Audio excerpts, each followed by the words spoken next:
Another thing that people have taken as a given that seems to be, that could possibly be a complete fabrication. It might be another offshoot of this Mason's plan to just siphon off a bunch of money from the space program, but also siphon a bunch of money from the nuclear weapons program, because it seems like, and this was only brought to my attention through you and your post about it and the footage that you've shown, it seems like at least the test footage that we've seen of a lot of nuclear weapons from back in the day when they're telling our parents to duck and cover under their school desk to protect them from a nuclear blast, and you got the air raid sirens going off. Obviously, our entire culture was completely paralyzed by the idea of nuclear weapons.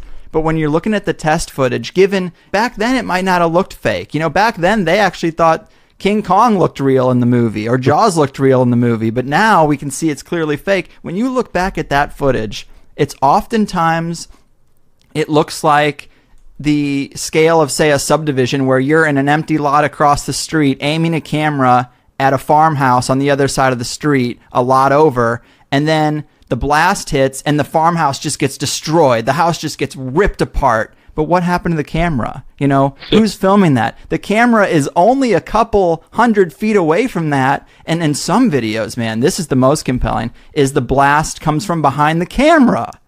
What the hell is that? The blast comes from behind the camera and the house gets blown away out into the background of the shot. And you're like, what kind of camera in that day and age could survive that blast, but an entire building can't? I mean, it seems way out there. You've changed my mind on a little of this. You dipped my needle further into the fringe for sure.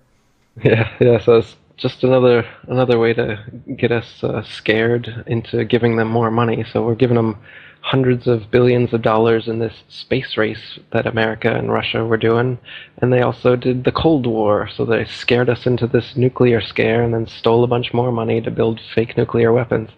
And so, yeah, nuclear weapons don't exist as such. The tests that you've seen, the very early ones, like you were talking about, are clearly fake, just done on models. Some of the later tests were done using stacked dynamite. You just get a shitload of dynamite and blow it all up, and it makes the mushroom cloud, does the whole thing. And what they'd do is they'd tell one team that, you know, they'd have a bunch of people 20 miles away, say, army guys watching, doing the test. And then you've got, over on one island, these people stacking dynamite, saying that we're doing this for comparative purposes, and the real nuke's going to be over on that island. Meanwhile, they got another team over on that island stacking dynamite for comparative purposes, and the real nuke's going to be on the other island.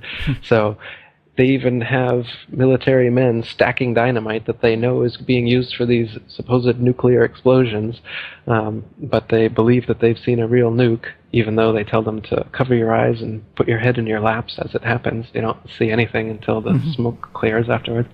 But yeah, a lot of military men will swear, you know, up and down that nukes must exist because they were there at some of those tests, and it's just dynamite. They do it beneath water by stacking dynamite in submarines, and you can do it up in the air as well.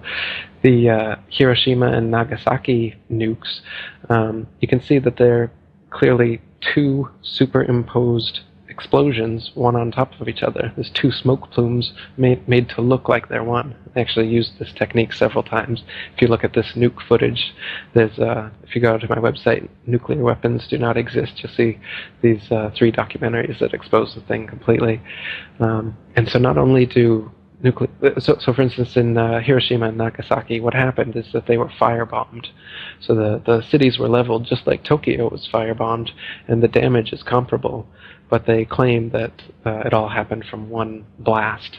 But this is clearly not true, because flowers and plants started growing within a month, and they say nuclear radiation would exist for hundreds, thousands of years and would cause birth defects and everything. But nowadays, Hiroshima's a bustling city. Everyone's living there. Everything's growing there. Radiation's not a problem. There is some radiation after any explosion, so you would be able to go there with a Geiger counter and get some radiation, especially right afterwards, but it dies down quite quickly. And nuclear power, one of the most prominent nuclear physicists in America, he's dead now, Galen Windsor. He was involved in setting up most of the nuclear power plants in America. And he went all over America for years giving this lecture about how nuclear power is just the most expensive and effective way to boil water, and they're essentially steam plants, and that's all it is. The nuclear component that supposedly causes all this radioactive waste that needs to be, hazmat dealt with, and they drill holes into bedrock and put the nuclear waste deep under the earth, and they've got all these crazy regulations. He says, when we were first working with nuclear material, uranium, plutonium, we held it in our hands, and if some of it got hot, we'd throw it in the water, and that was it. No problem. He said, I would bathe, I would swim in the pool there that we would throw the radiated metals into, no problem. People thought he was crazy. He started drinking a glass of water from it every day, no problems. And then in his lecture, he started eating radioactive waste. So you can see on YouTube, type in Galen Windsor, and he'll take out a Geiger counter, show you some radioactive material.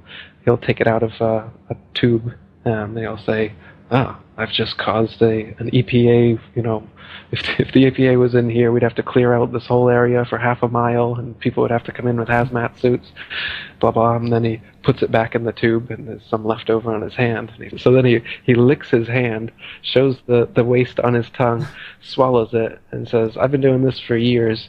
And so the idea is just another fear campaign. And that's why they get the military involved in all these nuclear power plants and the nuclear weapons. It's to siphon off money, keep us afraid, and keep us playing off one another. Everybody thinks that, Russia and America are enemies, and that the Cold War is real and the space race is real. But it's all just, they're all like WWE. It's like Hulk Hogan and Macho Man. They're all paid by Vince McMahon. They all go out to eat together.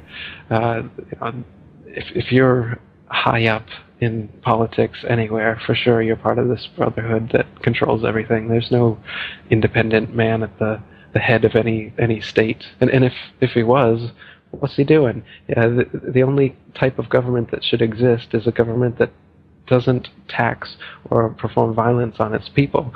So the only kind of candidate I would vote for is someone who's for the abolition of all taxes and legislation other than common law. If you hurt or harm a person or their property, theft, or breach of contract, those three things, those common laws, are the only things anyone should ever have to go to court for. Everything else is a victimless crime, and this is the big system that they get us caught up in. So they've got millions of statutes and acts that supposedly ignorance of the law is no excuse. So if you break any of these millions of legislations, they've got reasons to fine you or kidnap you and put you in jail, or even murder you if you don't pay them up. So I don't vote. I don't recommend voting. If you could get out of paying taxes, I'd recommend that too. Wow. Well, man, this has been super fascinating. Doing a show like this once a week, sometimes it gets pretty hard to rattle me, pretty hard to get me excited for a topic, but this has done it.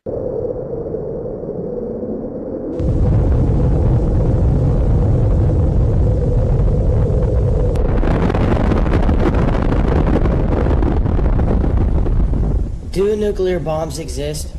Your immediate answer is yes. But how do you know?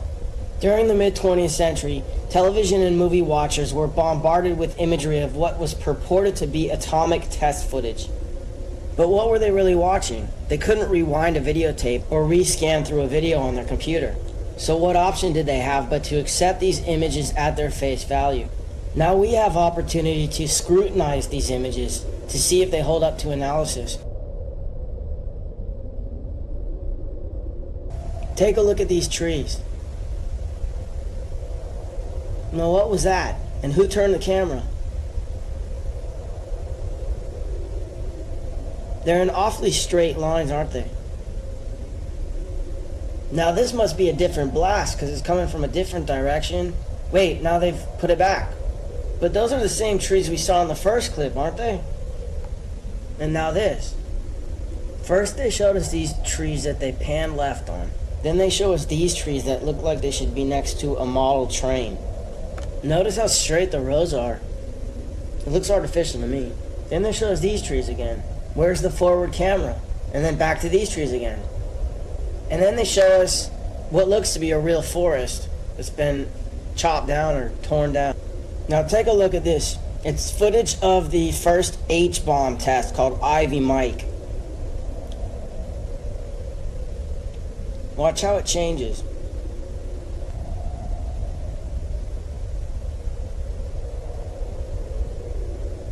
That's a composite. Then it morphs into this. It looks like a completely separate explosion. Now take a look at the frame before the explosion and then the one after. These frames were cut together. Why? Then this frame was cut to this, which looks like the sun to me. It looks like they're zooming in on the sun. Maybe a composite because the clouds aren't moving. Then they introduced some sort of liquid. It looks like a laboratory concoction in composite with the sun.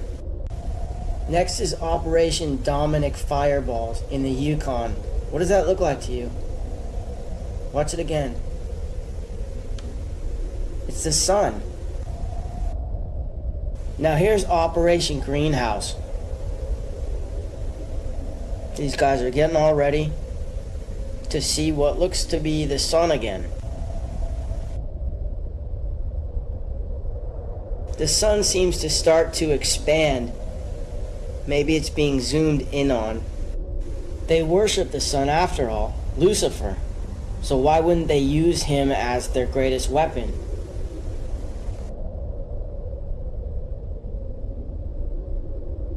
And who headed up the whole program? None other than J. Robert Oppenheimer of the Oppenheimer family, who is reputed to have been the original financiers who got the Rothschilds started in Frankfurt, Germany in the 18th century. He should do his duty, and to impress him, takes on his multi-armed form and says, "Now I am become death, the destroyer of worlds." You're thinking, what about Hiroshima? Is that Hiroshima? Is that Hiroshima?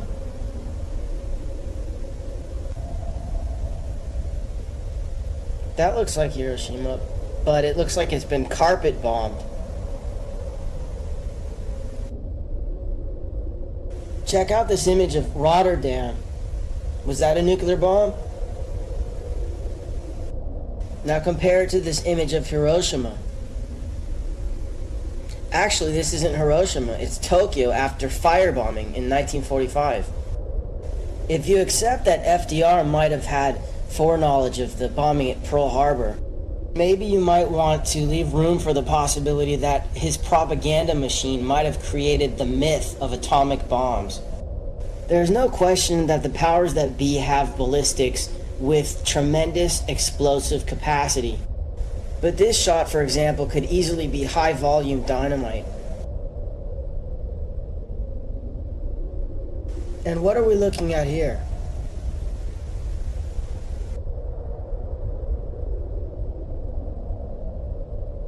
Take a look at this house again. Whatever was strong enough to blow it to smithereens wasn't strong enough to even shake the camera. And look how high up the camera position is. Are we looking at another model? Now look at this bus and this car. Whatever's blowing them up is not moving the camera. And this building seems to blow up from the inside. Everything gets blown every which way except for the camera. Except look in this shot, it seems to tilt up a little bit.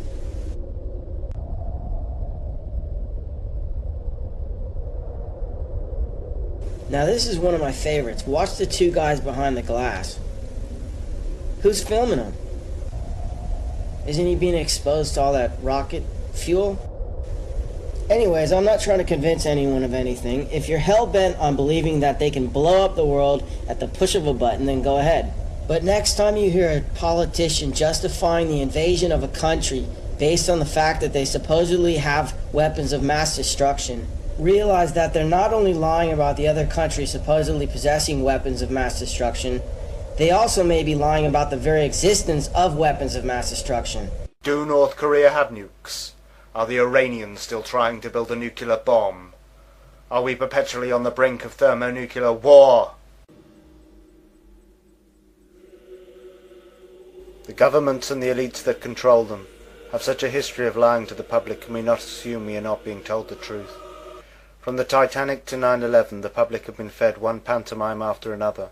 Can we not be forgiven for questioning nuclear weapons, perhaps their tallest of tales?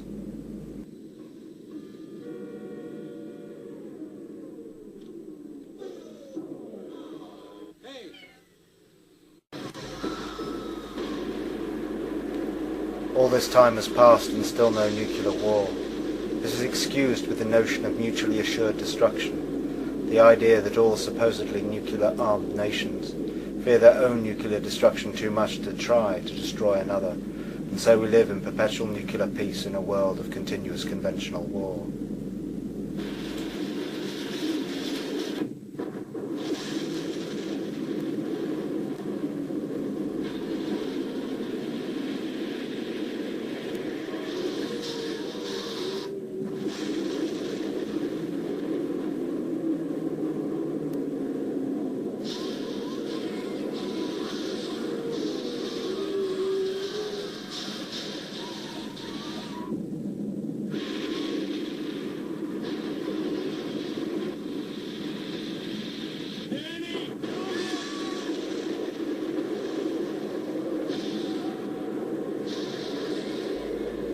What if all war was a fraud, the banking elite controlling all sides, all playing for a draw, not trying to defeat their enemy, but controlling their populations with fear? Why not forget the weapons and simulate it all on computers? It's a bluff, John. Call it on. No, it's not a bluff. It's real. Hello, General Barringer. Stephen Falcon. Mr. Falcon, you picked a hell of a day for a visit. General, what you see on these screens up here is a fantasy, a computer-enhanced hallucination. Those blips are not real missiles, they're phantoms. Jack, there's nothing to indicate a simulation at all. Everything's working perfectly. But does it make any sense? Does what make any sense?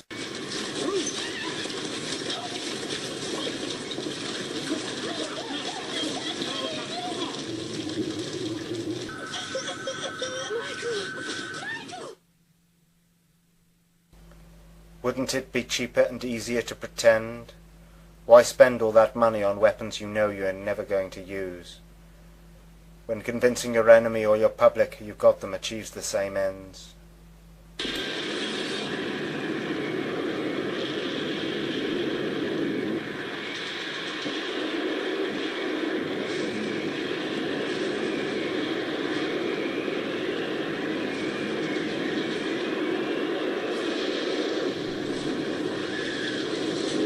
Would the elites want to endanger themselves with nuclear weapons, considering what they can supposedly do?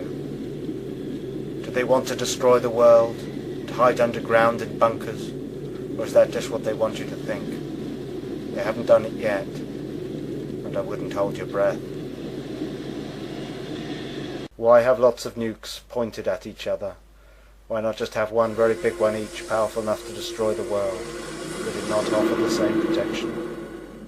If nuclear weapons exist, why do they tell us? Why aren't they kept secret? Surely it would be the best way to prevent them from proliferating. They are so secretive about all their other weapon systems, like HARP, directed energy weapons, railguns and coil guns and rods of God or kinetic weapons. Real or not, nuclear weapons are weapons of propaganda, designed to fill the public with fear, through which the elites control the population of the world.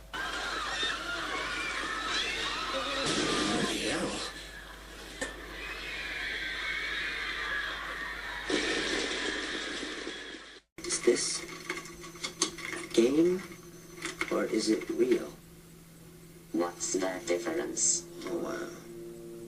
German scientists had split the atom by bombarding uranium with neutrons, which caused instability in the uranium nucleus. During this split, mass was lost and was converted into kinetic energy. They had discovered fission, and with it opened a Pandora's box.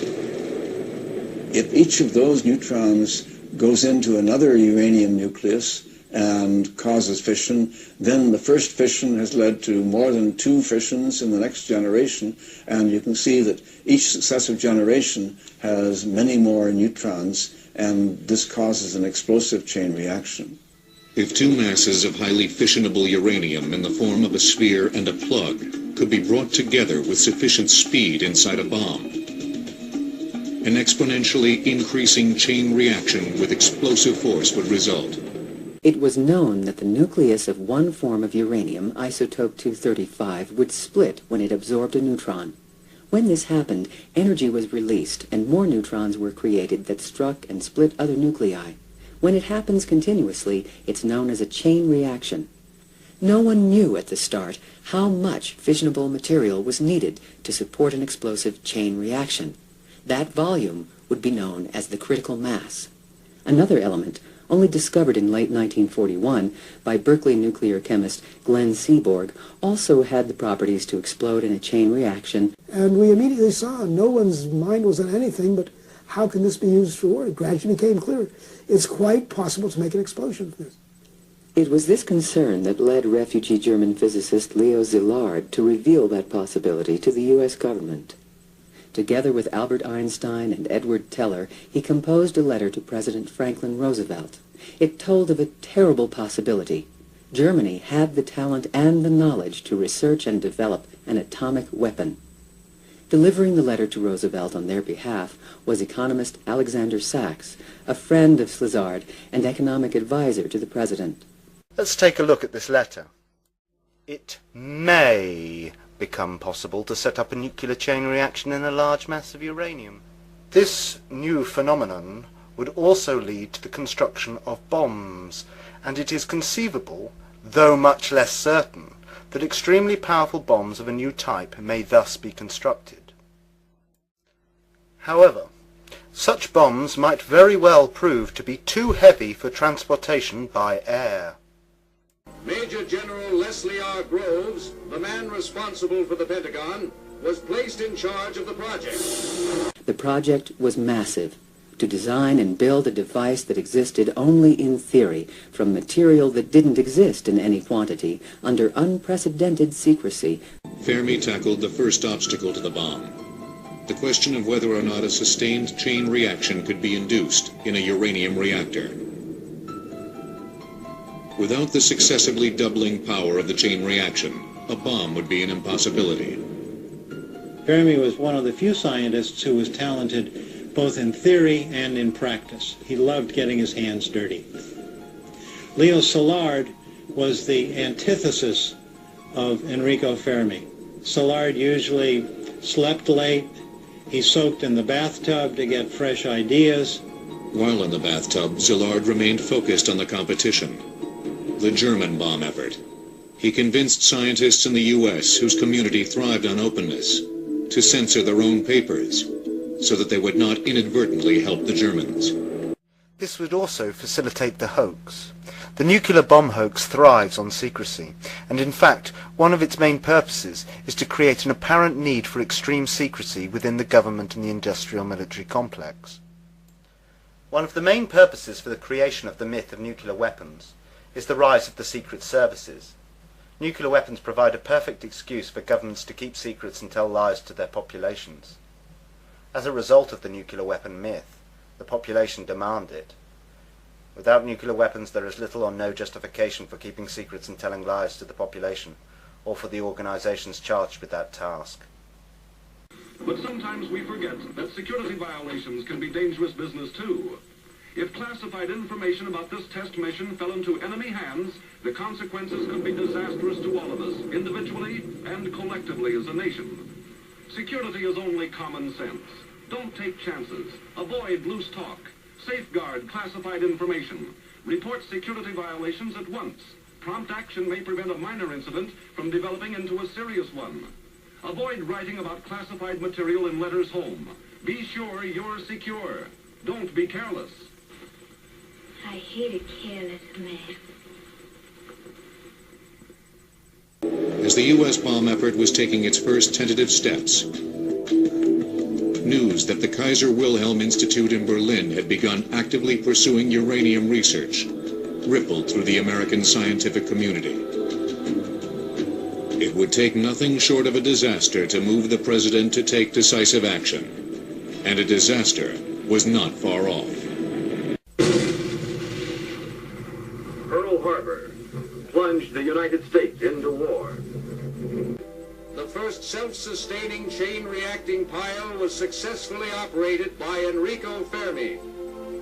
Fermi's success brought intense efforts between government and the private sector, creating huge industries for uranium separation in the town of Oak Ridge, Tennessee, and for the production of plutonium in Hanford, Washington. They were trying to demonstrate that the fission process could be harnessed by launching a sustained chain reaction in uranium. They built the first primitive reactor in a squash court beneath the stands of the university's football stadium. The reactor consisted of a pile in which a fission reaction could be initiated and controlled.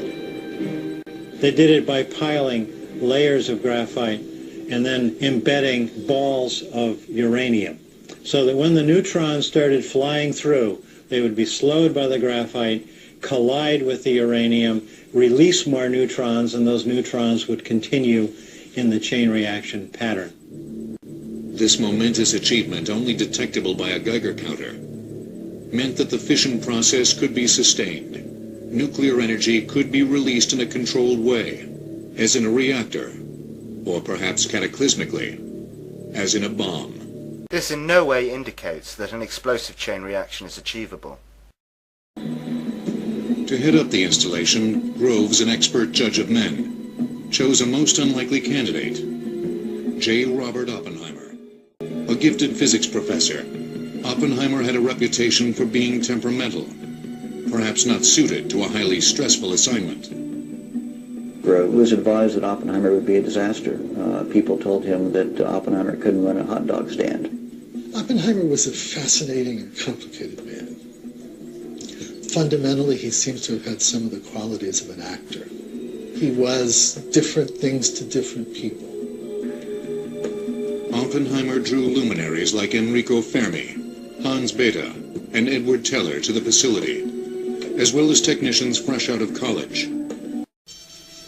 During the fall of 1942, the theoretical physicists at Los Alamos began the difficult process of trying to determine how much U-235 it would take to make a bomb. And the scientists tell him, well, it could be X amount, but that's plus or minus by a factor of 10. Groves is absolutely staggered. He uses the illustration that, well, you're giving a wedding, and you say it's for 100 people, but maybe 1,000 will turn up, or maybe 10. So how can you make any sort of plans?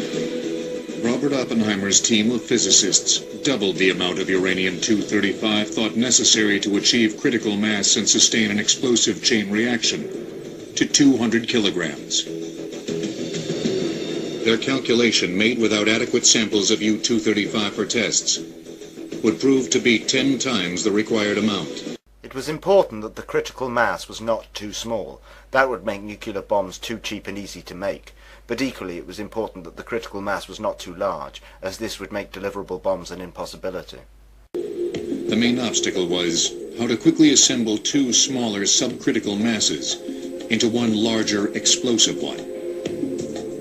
The bomb design that they came up with was a gun design. Inside the bomb, a cannon would fire one piece of radioactive fuel into another at 3,000 feet per second. The pieces would have to come together fast enough to prevent spontaneously emitted neutrons from melting the fuel, causing the bomb to fizzle rather than explode. But the engineering aspects were daunting. It's one thing to say you can shoot a piece of uranium at a second piece, but how do you do it? How fast does it have to go? How do you stop it at the end? How do you keep it together long enough as a mass so that it does go high order and give you an atomic bomb? The scientists at Los Alamos also studied tampers. barrier materials that would slow the expansion of the critical mass and reflect neutrons back to feed the fission process inside the bomb. On December 28, 1942, President Roosevelt approved an additional $500 million investment in the Manhattan Project. The first priority, to build the massive industrial facilities that would produce the fissionable material to fuel the atom bomb. Though they wanted people to believe a nuclear explosion was possible, it was also important that not just anyone could do it, that it was not replicable without extreme cost, and so they would make the nuclear fuel as difficult to make as possible. There is also a huge profit motive for doing this. There are vast sums of money to be made from supposed nuclear fuel, from its production and from its protection, transportation and storage before and after use. These gigantic structures contained multiple calutrons, box-shaped collection units that were configured in a racetrack layout. A magnetic field passed throughout the entire oval of calutrons, causing the divergence of streams of U-235 and U-238, so that the separated isotopes could be collected. A single calutron could capture a mere 10 grams of U-235 daily. A staggering total of 1,152 would be built by war's end. Because of the intense time constraints, Groves could not afford to build pilot plants, facilities to test the scaling up of the laboratory processes. They're physically building Oak Ridge and Y-12, the electromagnetic separation plant, before the design drawings had even been approved. And it's incredible that you would never do this. Groves was not content to rely on just two approaches, Y-12 and Hanford, to produce the weapons-grade fuel for the bomb. By September 1943, he had begun construction on a third, K-25, a gigantic gaseous diffusion plant at Oak Ridge. In the diffusion process, a gaseous compound, uranium hexafluoride, passes through a cascade of barriers, each one giving a slight enrichment of the lighter isotope U-235. The difficulty lay in finding a barrier that would not be degraded by the very corrosive gas. Scientists and engineers were not able to manufacture a satisfactory barrier until a year after site construction began on K-25. A building that would ultimately cover more area than any structure ever built. The U-shape measured half a mile long by 1,000 feet wide. With an area of 2 million square feet, it contained a series of sealed containers and cascades that ran the length of the building.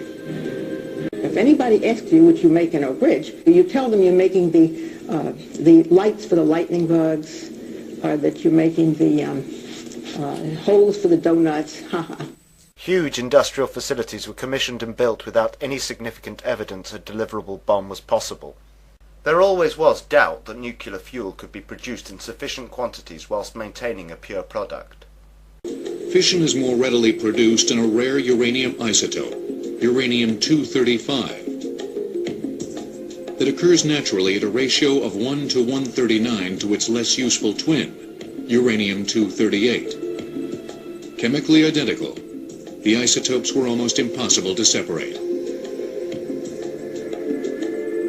The only workable method in 1942 was electromagnetic separation. In this process, a mass spectrometer used for separating electrically charged particles according to their mass sent a stream of uranium atoms past a magnet. Atoms of the lighter isotope U-235 would be deflected more than those of the heavier U-238 and would be captured one atom at a time.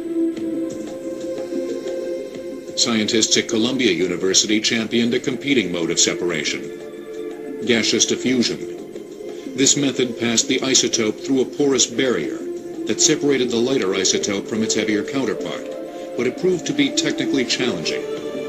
In a square centimeter, about the size of a thumbnail, you've got to have hundreds of millions of pores, and they have to all be the same size.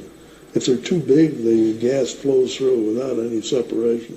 If they're too small, the gas gets in there and condenses on the surface, won't go through. So you talk about obstacles. But if a suitable barrier could be manufactured, It promised a greater yield than the electromagnetic process. Both techniques would have to be done on a massive scale. This could well all be an entirely fraudulent exercise that takes uranium and turns it into expensive uranium. This can be done simply by changing the label. A new man-made element, plutonium, was gaining favor as a possible fuel. Identified in 1941, plutonium was almost twice as likely to undergo fission as uranium-235 and could be produced on a large scale by irradiating uranium in nuclear reactors. In order to produce plutonium, 3 production reactors were designed by engineers at the University of Chicago that would be built in Hanford, Washington. Groves initiated the construction at Hanford on August 27, 1943. Though plutonium may exist in theory, it is likely that it can only be produced in trace quantities and not in sufficient quantity or purity to establish what its attributes are, nor in that which would be required for a bomb. The qualities of plutonium are highly convenient. Not only is it highly fissionable, but also castable and machinable. These qualities were improved by alloying plutonium with gallium, though other elements were tried. Gallium also supposedly lowers the susceptibility of plutonium to corrosion. The isotope we produced was plutonium-238, produced by the deuteron bombardment of uranium. Then a month later, joined by Emilio Segre, we identified in this room the isotope of importance, plutonium-239, and isolated it so that it could be have its fission properties measured at the 37-inch cyclotron. But Hanford depended as much on chemical separation as it did on the reactors. The chemistry was Glenn Seaborg's, massively scaled up from his University of Chicago team's ultra-microchemical work. We had been working with what you call tracer amounts, invisible amounts, detected by its radioactivity.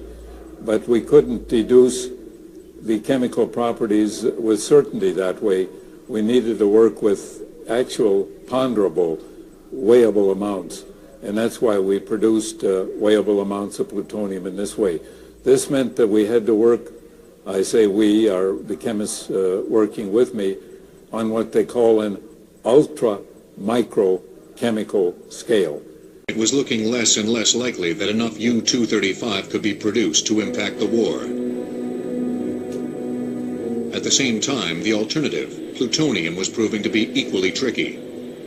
Impurities in this new element were leading to increased neutron activity that would cause bombs to pre-detonate, to fizzle before the two halves joined in a critical mass. There are production problems at Oak Ridge. They're not sure they can even make any uranium at that point, uranium-235. And so if they can't use plutonium in a gun, there may in fact not even be an atomic bomb. It's a real crisis. It's at that point that I think Oppenheimer's talent comes to the fore, where he brings in the people, new people in fact, and he reorganizes Los Alamos. Scientists and dignitaries awaited the detonation of the first atomic bomb in a desolate area of the New Mexico desert, known aptly as Jornada del Muerto, or Journey of Death. They had taken bets on how much power their creation might unleash, but many wondered whether the weapon would work at all. But as the test date drew closer, there was a nagging uncertainty about whether the bomb would actually work at all. In a meeting before the test, Hans Bethe described all that was known about the bomb, and what wasn't. Litchfield and I overruled Fermi, and that is a very dangerous thing to do, because Fermi was almost always right, but we overruled him. And so I felt uncertain for that reason. What was thought of during the war was, and very often we kept saying, maybe we'll come across some insuperable physical obstacle which prevents it from working. You can easily imagine those things. For example, a little delay in the emission of fast neutrons after fission. Norman Ramsey bet low. And I bet zero. And I think that was the most intelligent bet of any, because zero included not only zero, but it also included the first 25 generations of neutrons. I mean, this is an exponentially growing thing, so it's probably the first 35 generations of neutrons. If it stopped anywhere along there, it would be 0 in the scale that they had. So I had the biggest number of, statistically, the best chance of winning. Very hard to sleep, very hard to get your minds off all the things that might have gone wrong, very hard not to think about the implications. But, you know, I think we were consumed with the job, especially this crucial one, a test fire to see if this whole idea would work. And that was in everyone's mind, I think.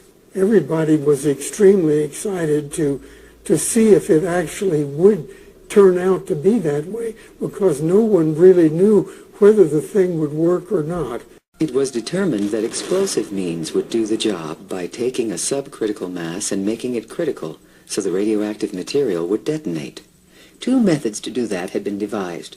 One was a gun method, where 2 halves of subcritical material were shot together to form the critical mass, starting the nuclear detonation.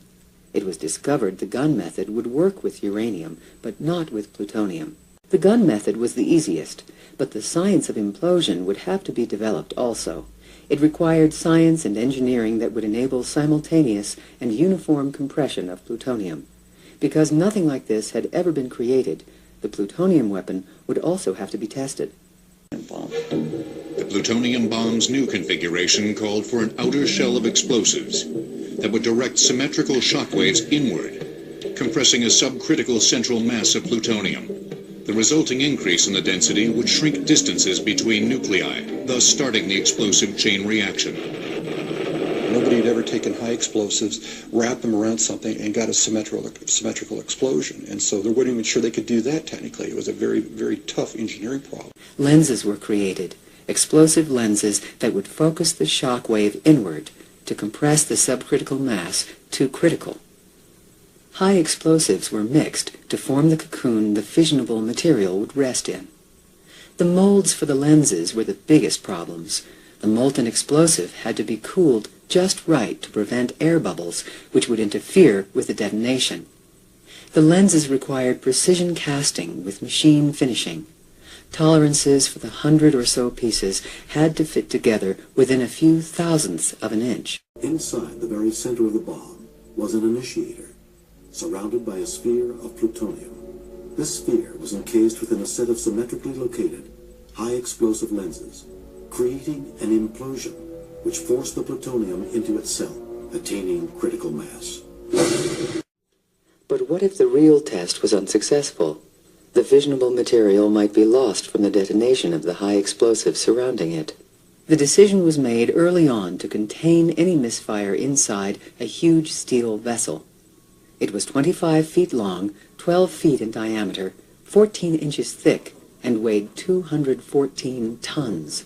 It was called Jumbo. By the time it was delivered, though, production of the fissionable material had increased, and there was greater confidence in the success of the bomb. Use of Jumbo was canceled. Instead, it was hung from a tower 800 yards from ground zero. They cancelled the use of Jumbo because at this point they had decided to fake it, and use of Jumbo would make the bomb be perceived as undeliverable. Before assembly began, a receipt was signed for the plutonium, value at least several $100 million. At the moment the receipt was signed, the test shifted to military control. Took their plutonium and in turn gave a shiny bomb casing full of used pinball machine parts. They didn't allow many people, but they did allow me, and I looked with, I had one eye protected. I couldn't look with both eyes, and so I was looking with just one eye. All the scientists were 20 miles away, but most feared a dud, especially since a blank test of the explosives surrounding the core had failed just days before. Sensors showed that they had not fired simultaneously and would not have compressed the core properly. It was really unnerving when the blank shot failed. The normal anxiety that one might have had with a device on which you had worked but had never been tested fully was heightened by the failure of the blank shot. General Groves was lying on the ground in the prone position, facing away from the blast. What he said was going through his mind was, what was he going to do when the timer got to zero and nothing happened? 5, 4, 3, 2, 1.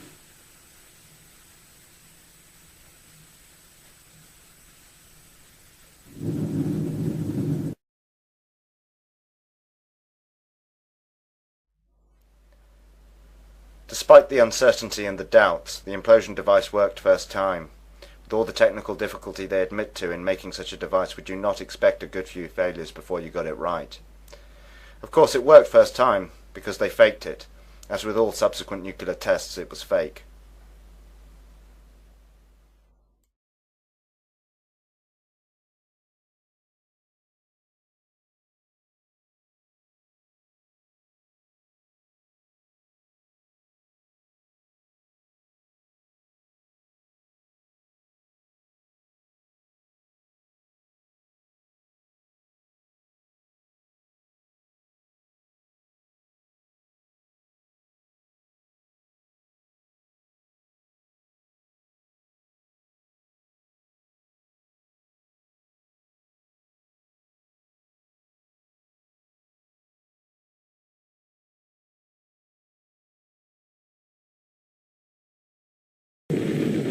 At 5:30 a.m., July 16, 1945, the world entered the atomic age.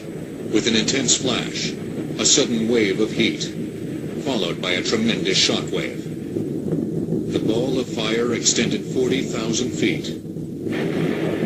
The bomb packed a punch equivalent to 20,000 tons of TNT, completely vaporizing the steel tower and heating the desert sand into glass for a radius of 800 yards. Later in the morning, Fermi and physicist Herbert Anderson donned white surgical scrubs and rode in 2 lead-lined tanks to ground zero. Fermi's tank broke down after only a mile, and he had to walk back. Is there any reason they didn't want Fermi to see the evidence firsthand? With a yield 200 times greater than the 100-ton test, the fireball created a crater nearly 1/2 mile across and fused the desert sand into a green glass still containing traces of radioactivity 50 years later. Radiated dust and debris from the blast, fallout, would fall onto neighboring communities. At a few locations, detectors showed rises in radioactivity, but they dropped quickly. Few people laughed. Few people cried. Most people were silent. I remembered the line from the Hindu scripture, the Bhagavad Gita. Vishnu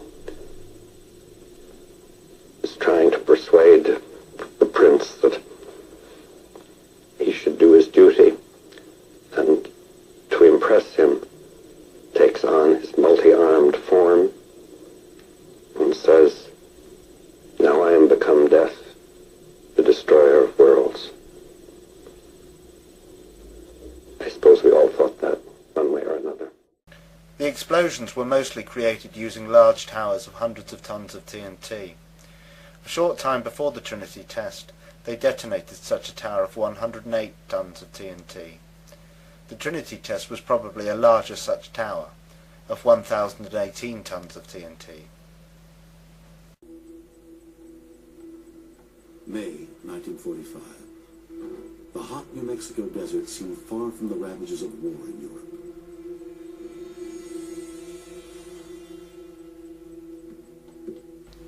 The trick relies on encouraging people to believe a big explosion is a massive one. With eyewitnesses, this is achieved through distance. From a distance, it is difficult to know how big an explosion is. Most will accept it as being as big as they are told it is. It was very big after all. The trick also relies on people's propensity to exaggerate when recalling experience. It would have been the biggest explosion any of them had ever seen, and so they are likely to tell anyone who asks that it was big, in fact very big. They are unlikely to play it down and say, well, it wasn't all that big actually. For many of them it would have been the most interesting thing that had ever happened in their lives, and so they would tend to big it up. In order to accurately calibrate the instrumentation for the test, another test, one using only high explosives, was needed. A dress rehearsal of 100 tons of TNT was planned for. Hundreds of crates of high explosives were stacked on the platform of a 20-foot tower. Tubes of low-level nuclear material were scattered throughout the explosives to simulate the radioactive products of a nuclear blast. Everything was set to a scale to match the expected effects of the nuclear test shot. On May 7th, the high explosive was detonated.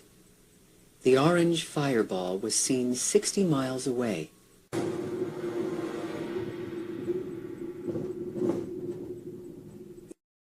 How big is this explosion? How big you perceive it to be depends very much on how far you think it is away and what you have to compare it to. The myth of the blinding light that supposedly makes nuclear bombs distinct from conventional ones is achieved using floodlighting and possibly mirrors, and possibly through the burning of elements such as magnesium within the explosion itself. It is often illustrated to the public with shots of extreme shadowing, which can easily be created in a studio.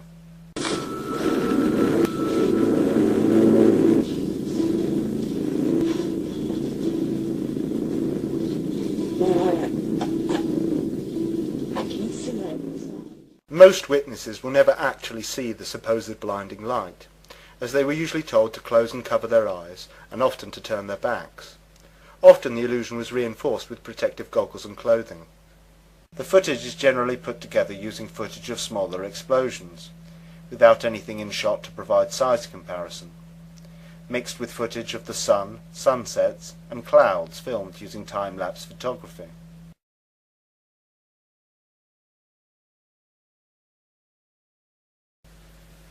There is little or no unedited footage provided to the public.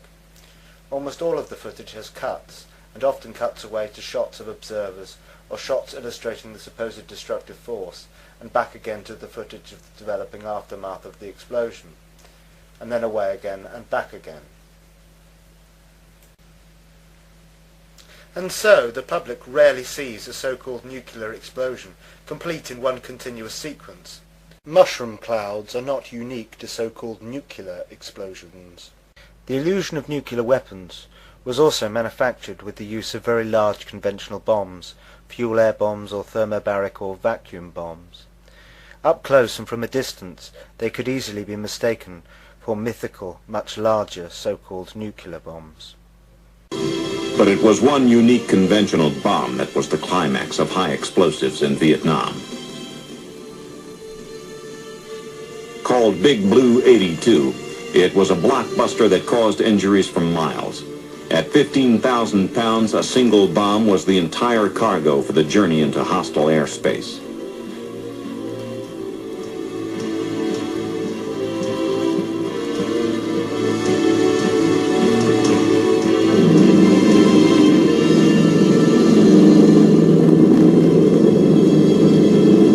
Delivered from the hold of a C-130 cargo plane, the bomb was slowed by a parachute and drifted to its target.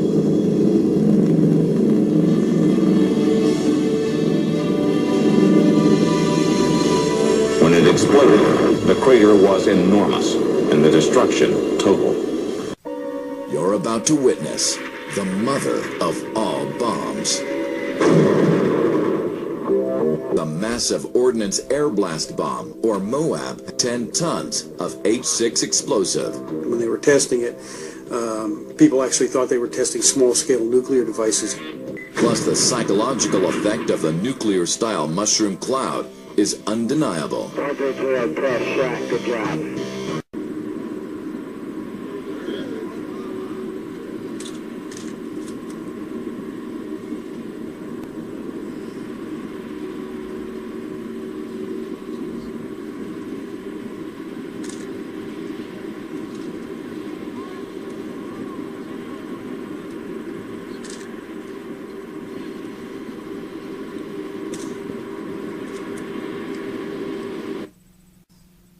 Russian military has announced the testing of a vacuum explosive device that unleashes a shockwave with the power of a nuclear weapon, according to Russian scientists.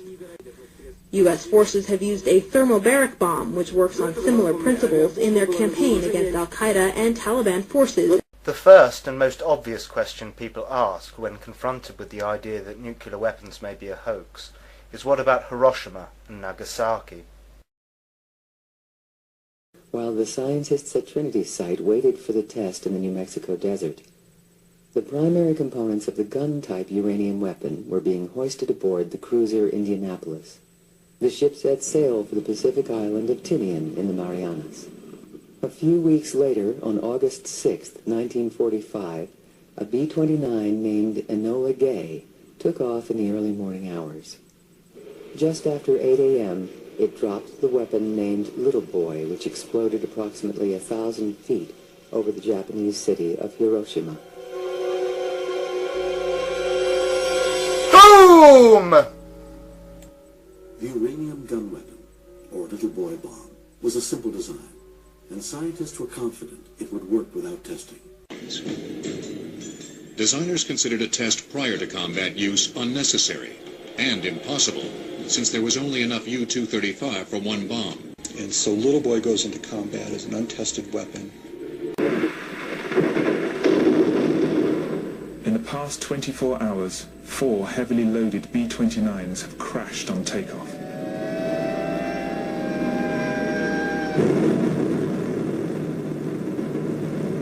Parsons' greatest nightmare is the catastrophic consequences of a similar crash, this time with a fully armed atomic bomb on board.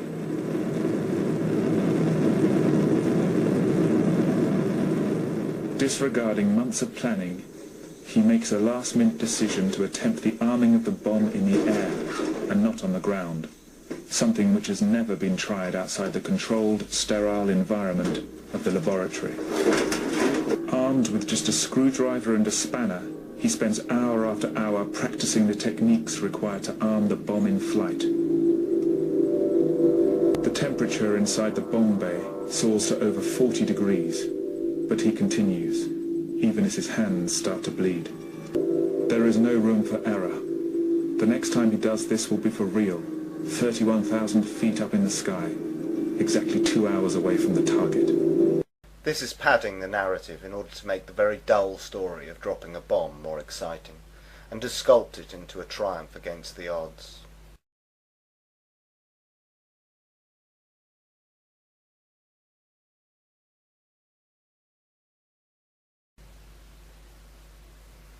The footage of the mushroom cloud over Hiroshima appears to be 2 plumes of smoke filmed in such a way as to make it look like one larger plume of smoke.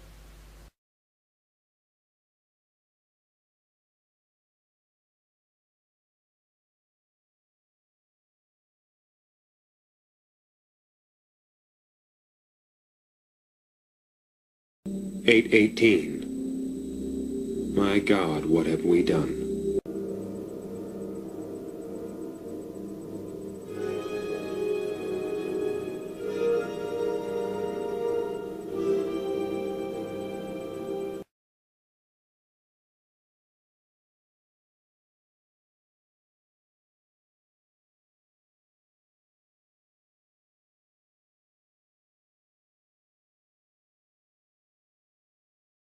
The damage to Hiroshima and Nagasaki is not consistent with one single blast.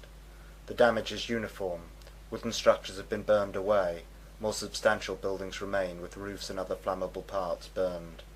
It is remarkably similar to the damage caused by conventional firebombing.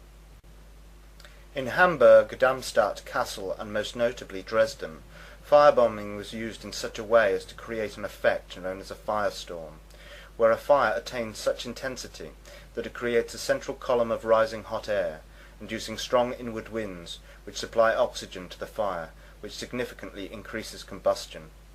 The better comparison to make is with Tokyo, where the construction of buildings was more comparable, and conventional firebombing led to a similar death toll, casualty figures, and damage. Japanese cities consisted mostly of wooden dwellings, and burned easily. Hiroshima and Nagasaki and Tokyo were destroyed by fire. This is not in dispute.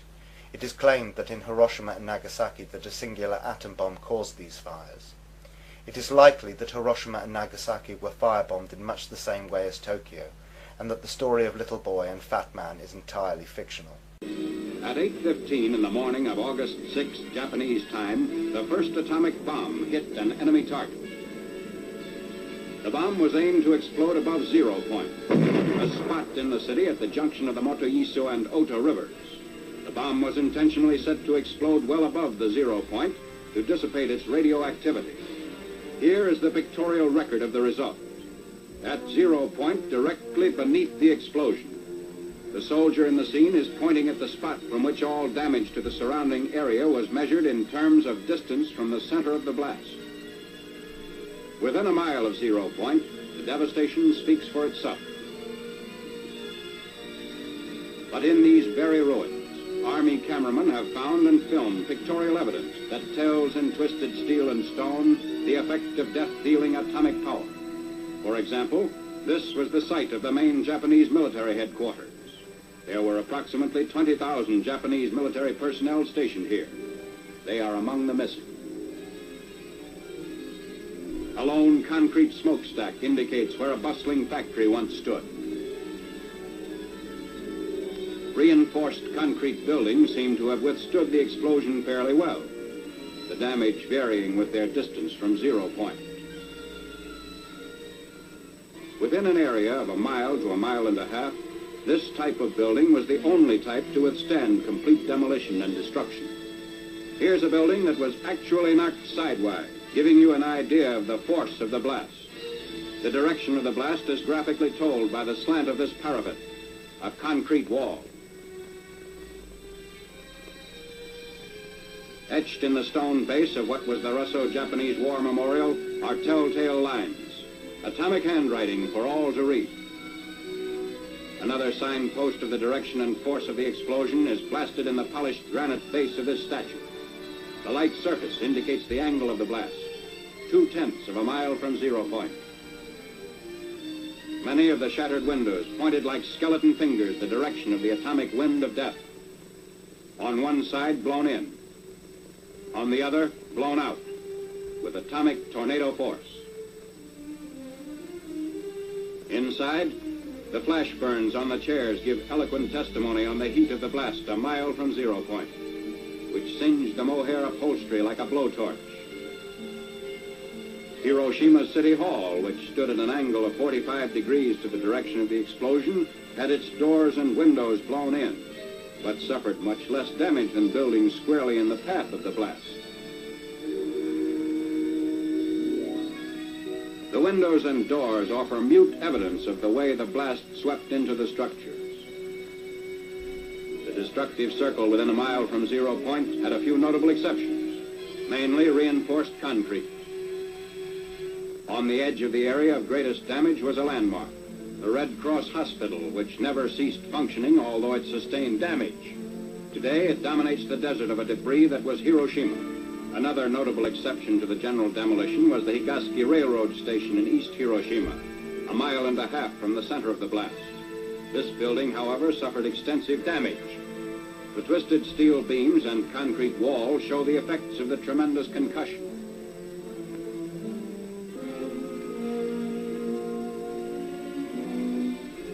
What's left of the Commercial Museum, within 2/10 of a mile of 0 point, also gives indication of the tremendous push of the explosion. The downward force of the blast turned the roof of the Commercial Museum into a reservoir. Amazingly enough, bridges did not suffer too badly at Hiroshima. This steel rail bridge, 1 mile from 0 point, had the side toward the explosion virtually blasted by flying particles, which removed almost all the paint. But the side away from the explosion did not need a new paint job. Roads in the area fared better than buildings or bridges. Shortly after the fires died down, traffic was resumed. Today, these highways through the ruins are again in use. Beside our military traffic trudge the survivors of vanished Hiroshima, the first city in history to be atom-bombed into oblivion. It would be easy to ensure the bomber crews responsible for the firebombing of Hiroshima and Nagasaki didn't survive the war. And it would be easy to convince people to lie, with bribes and with the idea that it is a noble lie that would bring an end to the war.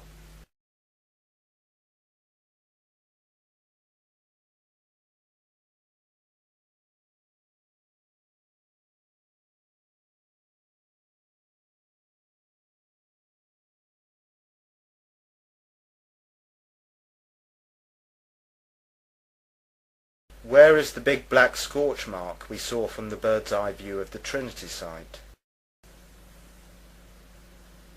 It's all so much more dramatic when you add dramatic music.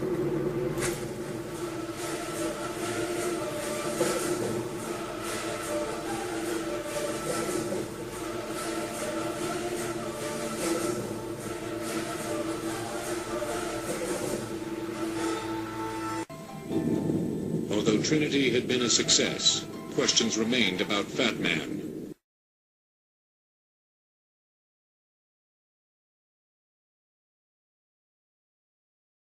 3 days later, another mission carrying the plutonium implosion weapon named Fat Man detonated over Nagasaki.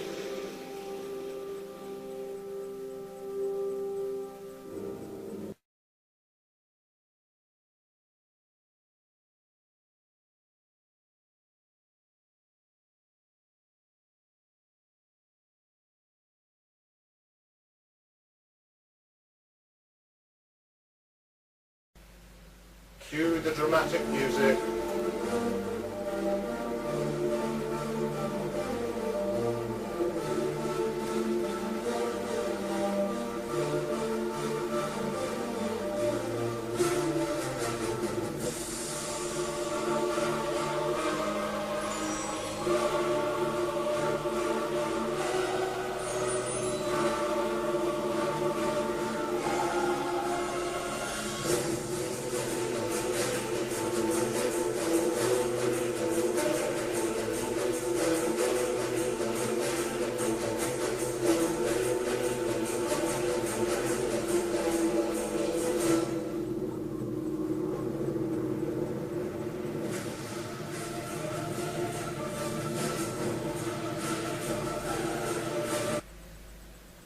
Hopefully by now you're beginning to see this for what it is, pure Hollywood. The uranium gun weapon, or Little Boy Bomb, was detonated over Hiroshima at an altitude of 1,800 feet, the height to achieve maximum blast effect. 3 days later, the Fat Man implosion bomb was detonated over Nagasaki.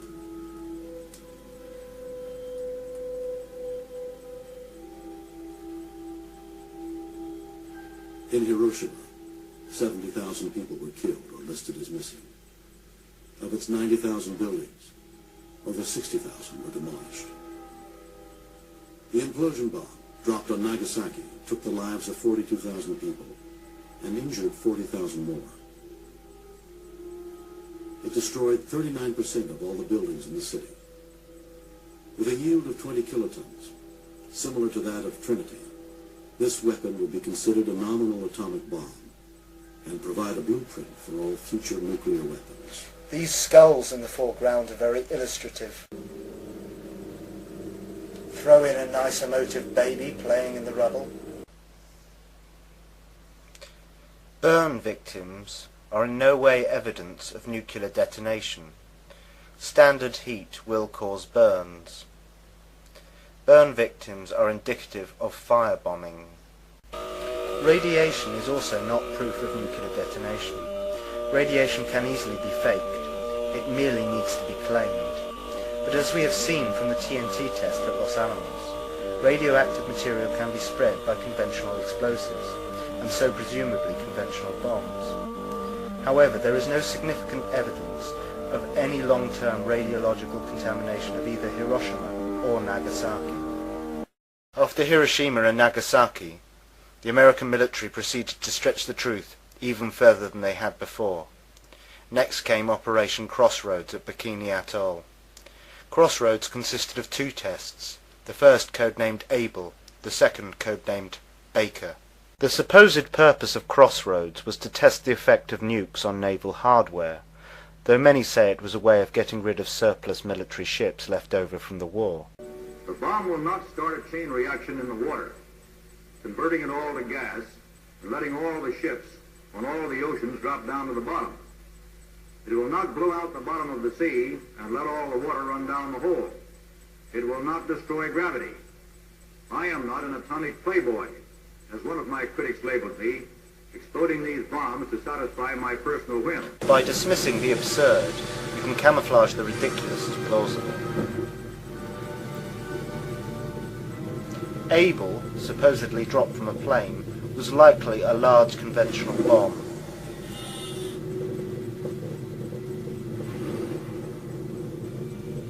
The bomb missed its intended target by nearly 800 yards.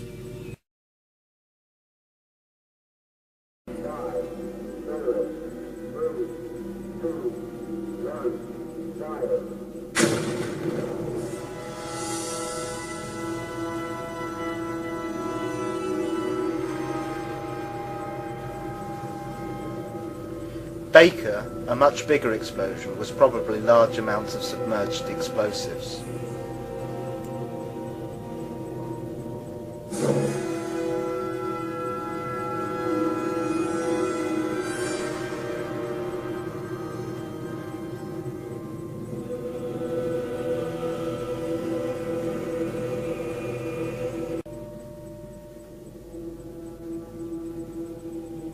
Soon enough the Soviets would begin to build their own fake nuclear bombs.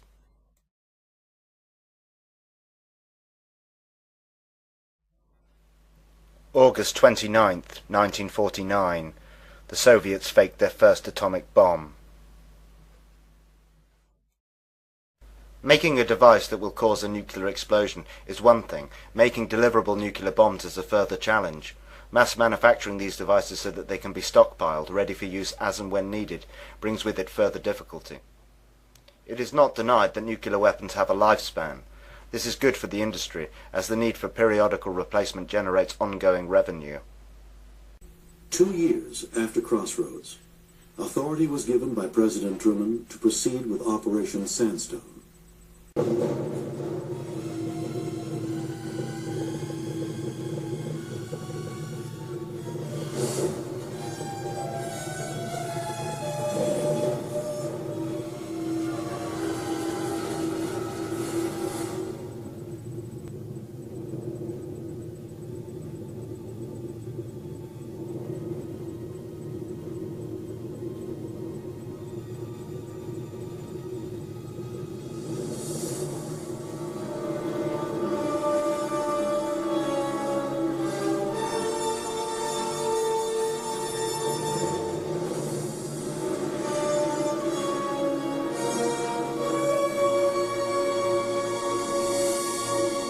The 3 devices utilized on Sandstone employed new technology to double the explosive force of the bomb, using the same amount of plutonium spent over Nagasaki. This technology met Department of Defense requirements for more efficient bombs and increased the ability to stockpile nuclear weapons. The results of Sandstone affected the design of future nuclear weapons, rendering the Mark III production components of the Fat Man bomb obsolete. The Mark IV and Mark V designs brought improved performance and lighter weight to nuclear weapons. The purpose of Sandstone, and later Greenhouse, was to incrementally double and double again the power of these fictional bombs. At first by using the nuclear fuel more efficiently, and then by adding elements, primarily isotopes of hydrogen, deuterium and tritium. This would ultimately lead to the myth of the fusion bomb, many times bigger again. Also, during this period, they would invent a way of utilizing U-238 within the bombs. Before, they had wanted to maintain the idea that making nuclear bombs was very difficult due to the production method of plutonium and the separation method for U-235 being difficult, time-consuming and producing very small quantities with very high production costs. The use of ordinary uranium-238 was required to make it conceivable for them to continue making bigger and bigger bombs requiring more and more fissionable material, and to make a large number of them. It was also very convenient, as large quantities of uranium-238 were left over from the process of isolating uranium-235. Though uranium-235 and/or plutonium would continue to be an essential element of each fictional fission bomb.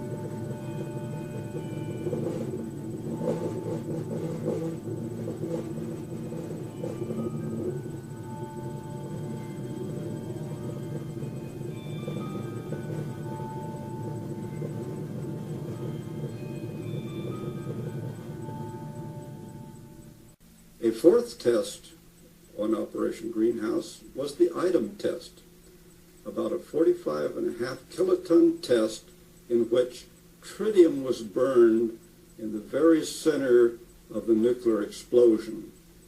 And this process of putting tritium at the very center of the nuclear weapon is called boosting. And we kicked the yield up from about 20 kilotons to 45.5 kilotons, more than doubling it by that process.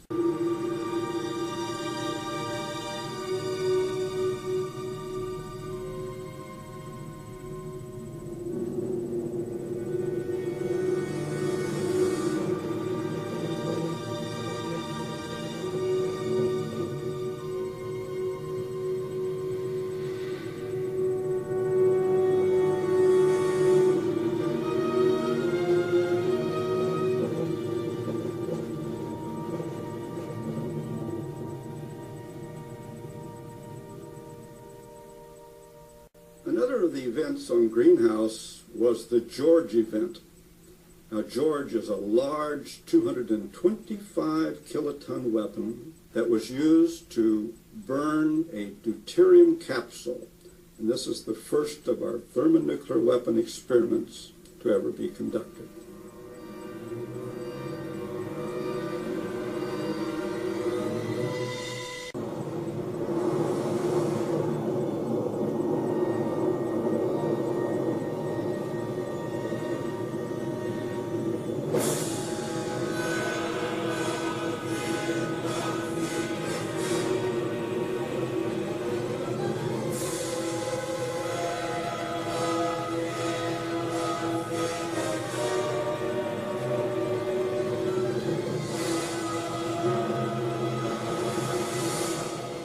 October 3rd, 1952.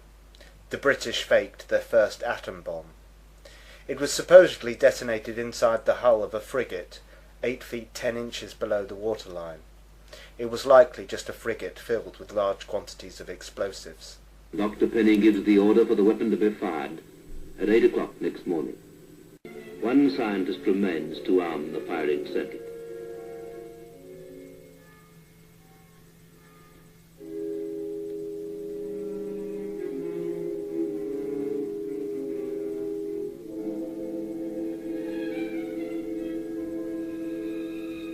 Connect the batteries. 1, 2.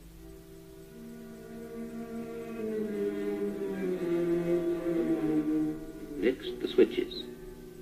1, 2, 3. Now the key.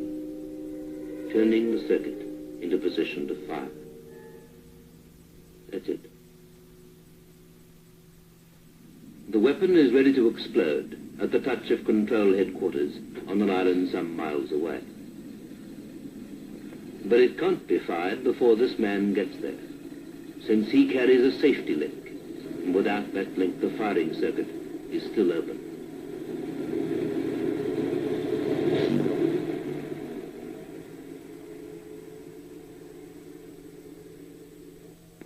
Inside headquarters, the rest of the control party are waiting at their instruments.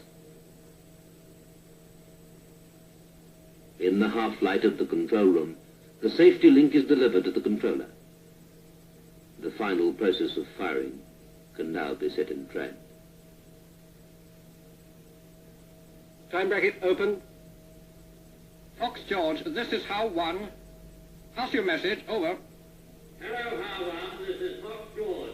Phase Saturn completed. Over. Understand. Phase Saturn completed. Out. Right. You can put the safety key in now. Safety link in. Circuit complete. Can we have the all-ready signals, please? Mr. Abercrombie, please. Thank you.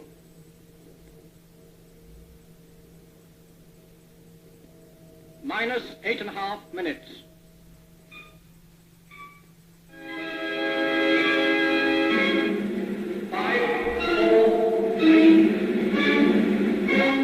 Now.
clear of the mainland, but it's still highly charged with dangerously radioactive water and mud.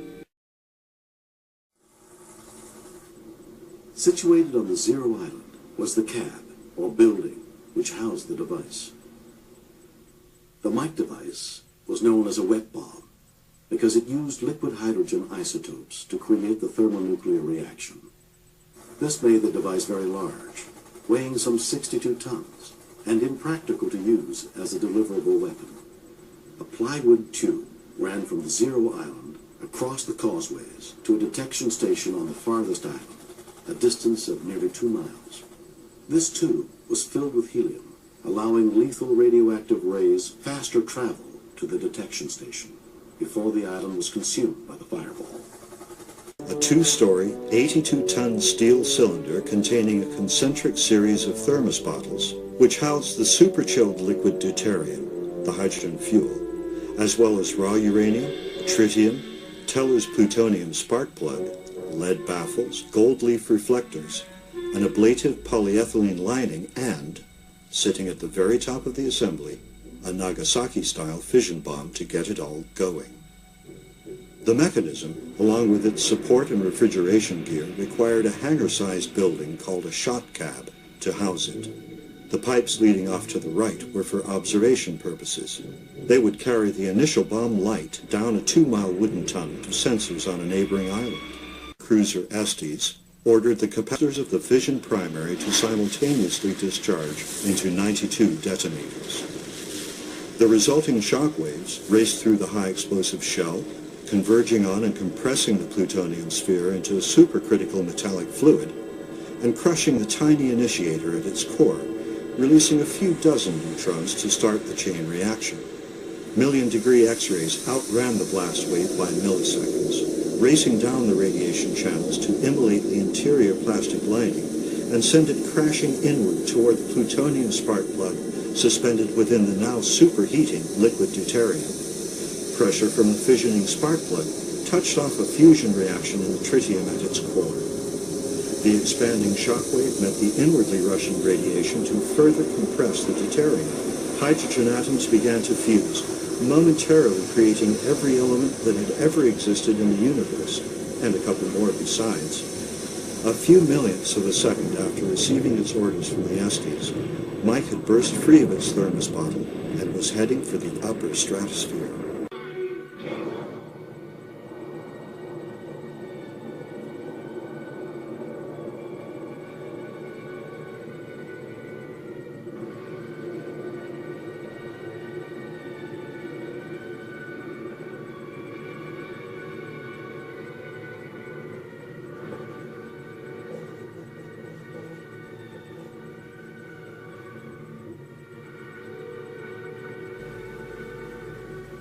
Fusion bombs were most commonly referred to as hydrogen or H-bombs.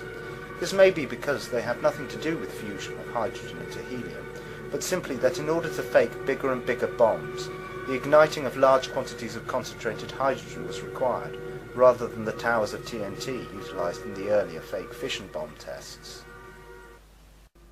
In 1953, the Soviets faked their first so-called hydrogen bomb.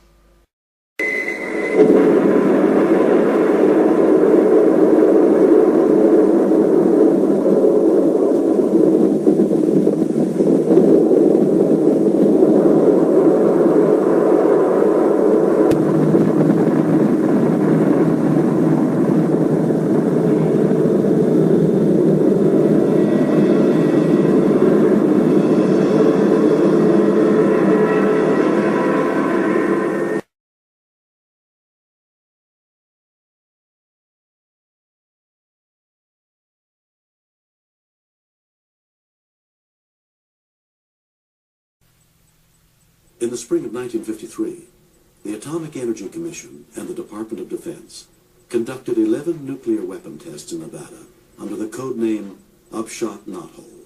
The first of the events, codenamed Encore, was a 27-kiloton nuclear device airdropped and detonated at about 2,800 feet to Grable, and it was delivered by the Army's new artillery cannon.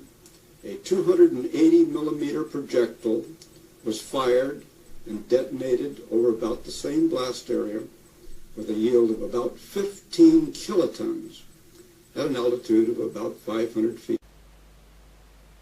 As well as making their fictional bombs progressively more powerful, they would also push the idea that at the same time these fictional bombs can be progressively shrunk. They have gone as far as convincing the public that they can be fitted into a suitcase, and that you can fit up to 10 of them on the end of an intercontinental ballistic missile.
Castle Bravo, the largest device ever detonated in atmospheric testing by the United States.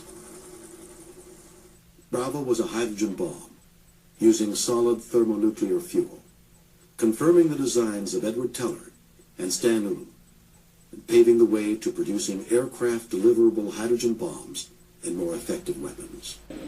Castle Bravo was supposedly a smaller device than Iron Mine, though more powerful, though the building it was housed in was of a similar size.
Significantly exceeding its expected yield by 2.5 times, Castle Bravo, with an explosive power of 15 megatons, stripped islands clean of vegetation and took the scientists by surprise.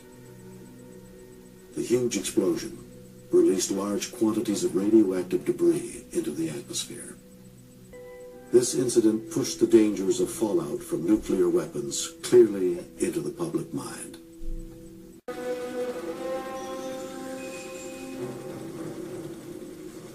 Almost 9 years had passed since the cancellation of the deep underwater test on Operation Crossroads.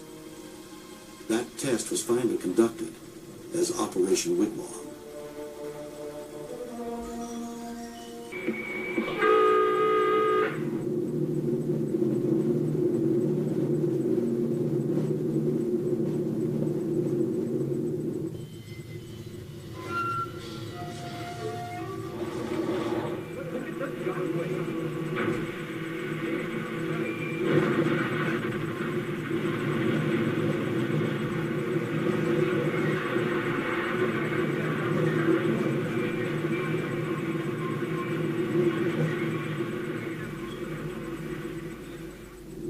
Despite their initial size, they convinced the public with ease that fictional hydrogen bombs could be reduced in size sufficiently so that they could be dropped from aircraft or delivered by missile. Operation Red Wing was conducted in the Pacific, primarily to test high-yield thermonuclear devices. Cherokee event would be the first delivery by U.S. aircraft of a thermonuclear weapon. This weapon would detonate with a yield of 3.5 megatons, almost 200 times the power of the Trinity device.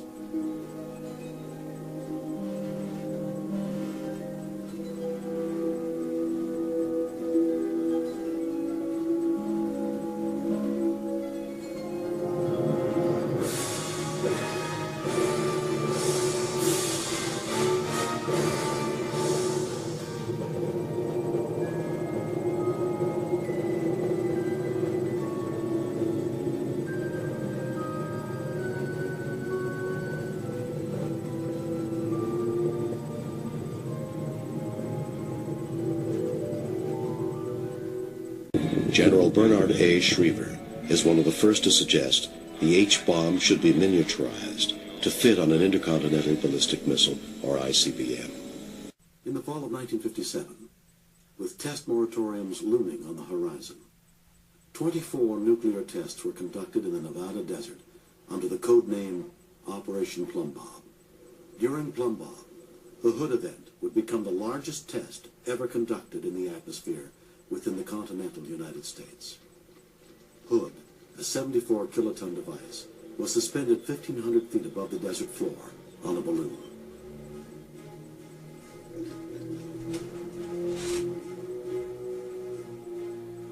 While new weapon designs continue to be tested, the Department of Defense used the series to accelerate military training in nuclear warfare, while continuing its study of the effects from nuclear explosions. Much of the nuclear testing was designed in such a way as to expose as many military personnel to the hoax as possible, so that they would perpetuate the myth by word of mouth, and so that as many people as possible would have an uncle or some other relative who was involved, and so would likely consider nuclear weapons a reality.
The 21st test, conducted during Operation Plum Bob, was the Rainier event.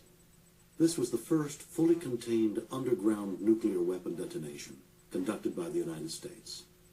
The 3-kiloton device was detonated 790 feet below Rainier Mesa, vaporizing rock into a molten bubble 100 feet wide.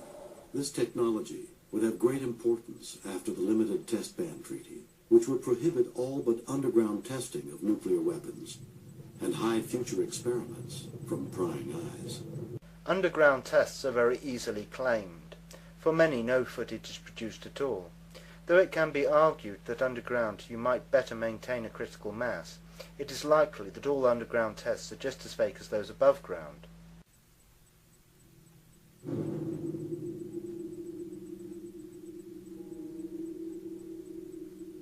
During Operation Hardtack, the United States detonated 35 nuclear devices, as many as had been fired in all prior Pacific tests. By now, nuclear weapon tests were perceived in large part as saber-rattling, increasing the international tensions that could lead to all-out nuclear war.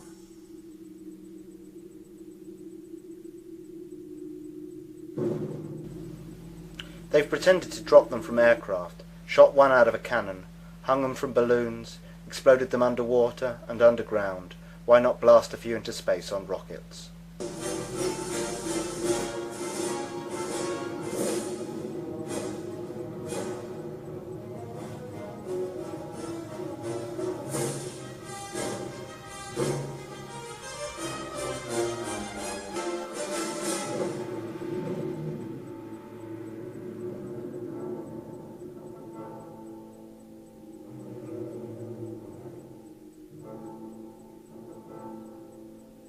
Teak, with a yield of 3.8 megatons, detonated nearly 50 miles above the surface of the Earth. The detonation created a violent magnetic disturbance in the atmosphere known as EMP, or electromagnetic pulse. This phenomena silenced radio transmissions for nearly 8 hours and damaged electrical circuits from Hawaii to New Zealand.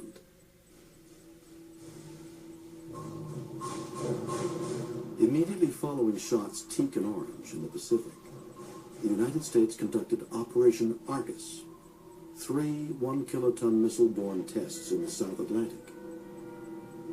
The objective of the Argus experiment was to take a close look at the phenomena associated with the trapping in the Earth's magnetic field of relativistic electrons produced by nuclear detonations at very high altitudes. It was necessary to learn the governing parameters of these phenomena so we can make reliable estimates of their military importance. There seemed to be a good possibility that they were very important, and for that reason, there was a pressure on this entire operation to secure quick results. A fleet consisting of 9 ships headed out for the South Atlantic. It is here that the Earth's magnetic field dips to its lowest point in what is known as the South Atlantic anomaly. 3 X-17A missiles are launched from the deck of the USS Norton Sound.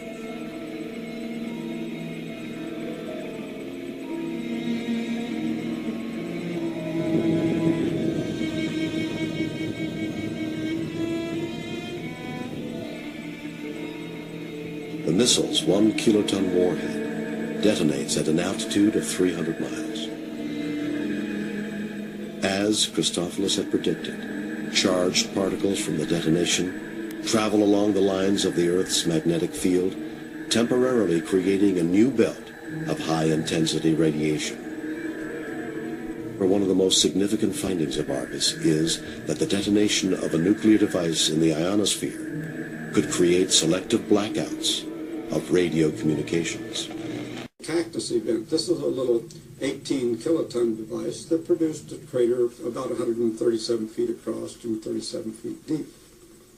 Many years later, 1980, all of the fission debris and radioactive material on Inuitak Atoll was gathered up and dumped into the cactus crater, and then a concrete dome was placed over the crater to keep and to stabilize the radioactive material that had been contained in it.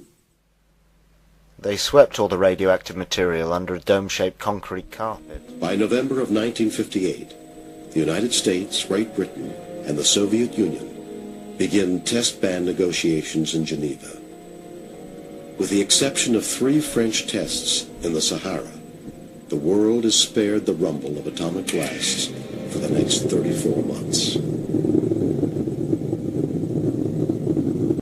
At Regan, deep in the Sahara, France goes forward with the detonation of her first atomic bomb, defying a United Nations resolution, the heated protests of Japan, and most of Africa's newly independent nations, and the disapproval of both America and the Soviet.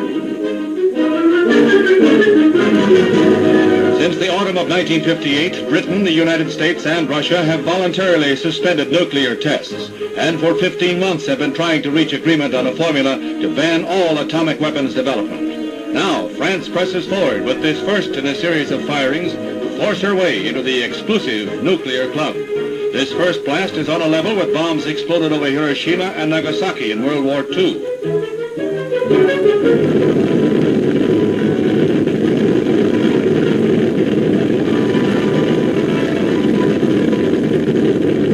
The 250th nuclear weapon explosion in history carries France a step further towards General de Gaulle's dream of national glory restored. Within 2 years, a dozen Atlas D missiles are deployed and operational. The first hardened squadron of Atlas launchers are turned over to the Strategic Air Command in August 1960. The missiles are deployed within blast-protected structures called coffin launchers. Even greater protection is afforded by the silo launcher. The new Titan ICBM is designed for silo launching. The Titan I is heavier, sturdier, and has greater lift capacity than the Atlas.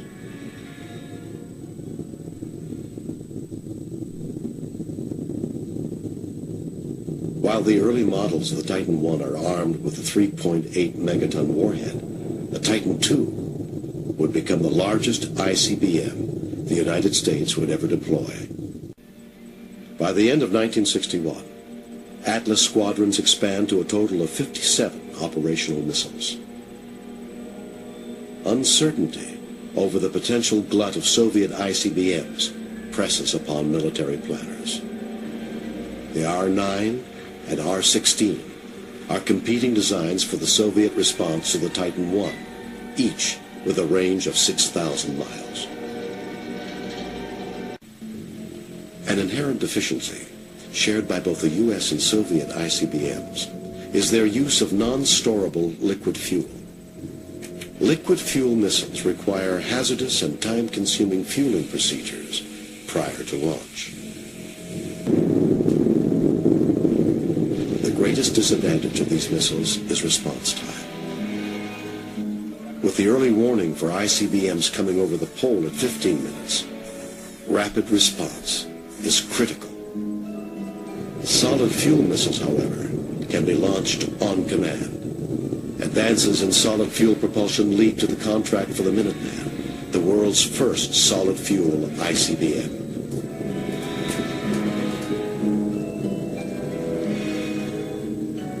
Holding a temporary advantage in numbers of strategic missiles, the United States has reason to remain vigilant when it comes to Soviet nuclear weapons expertise.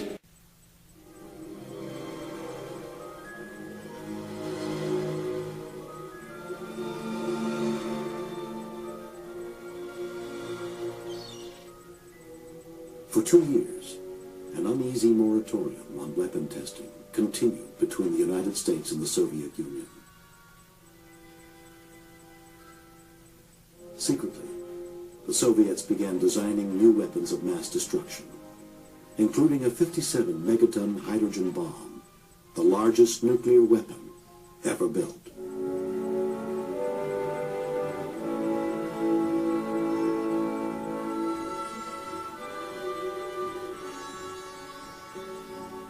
This monster bomb was a scaled-down version of a 100 megaton design and was aircraft deliverable.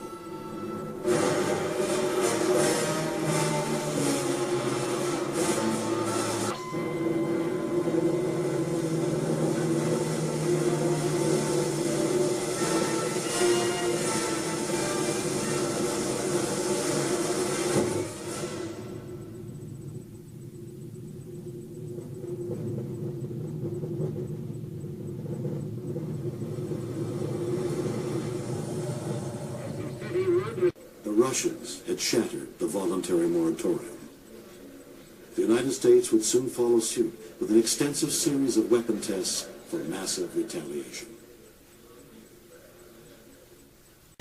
concern arises that the U.S. is falling behind in nuclear weapons development. The next month, Soviets conduct several high-altitude tests. The results permit them to develop data similar to that of the Teak and Argus series.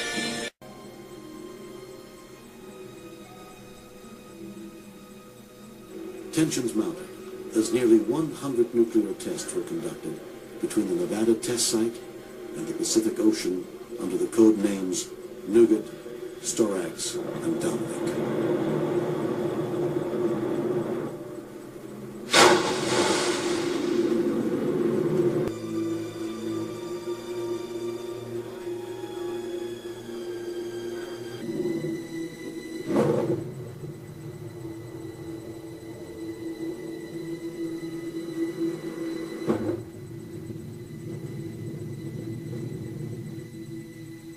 Operations resumed at Johnston Island and Christmas Island during Operation Dominic. The United States negotiated the use of Christmas Island from the British, who had used the island to conduct their own thermonuclear tests. Multi-megaton nuclear weapons were loaded aboard B-52 strategic bomber aircraft, delivered from Hawaii, and airdropped off the south end of Christmas Island.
Then when we were allowed to come back and test in the Operation Dominic, the Fishbowl series, and Fishbowl was reserved for the high altitude tests, and we did 6 more.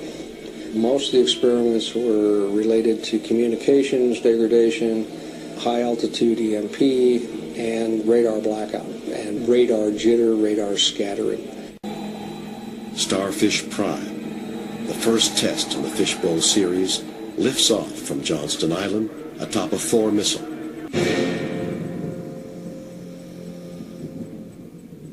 Reaching an altitude over 5 times higher than Teak in 1958, the Starfish Fireball enters the Van Allen belt, igniting a violent auroral display.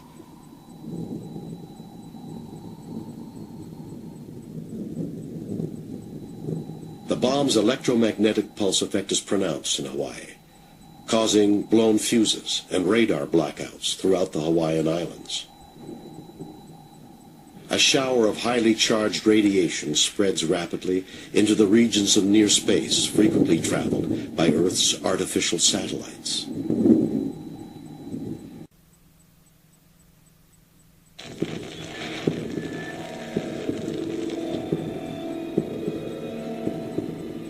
This government has maintained the closest surveillance of the Soviet military buildup on the island of Cuba. Within the past week, unmistakable evidence has established the fact that a series of offensive missile sites is now in preparation on that imprisoned island. The purpose of these bases can be none other than to provide a nuclear strike capability against the Western Hemisphere. October 25th. Amidst escalating world tensions, Bluegill Triple Prime is successfully launched and detonated.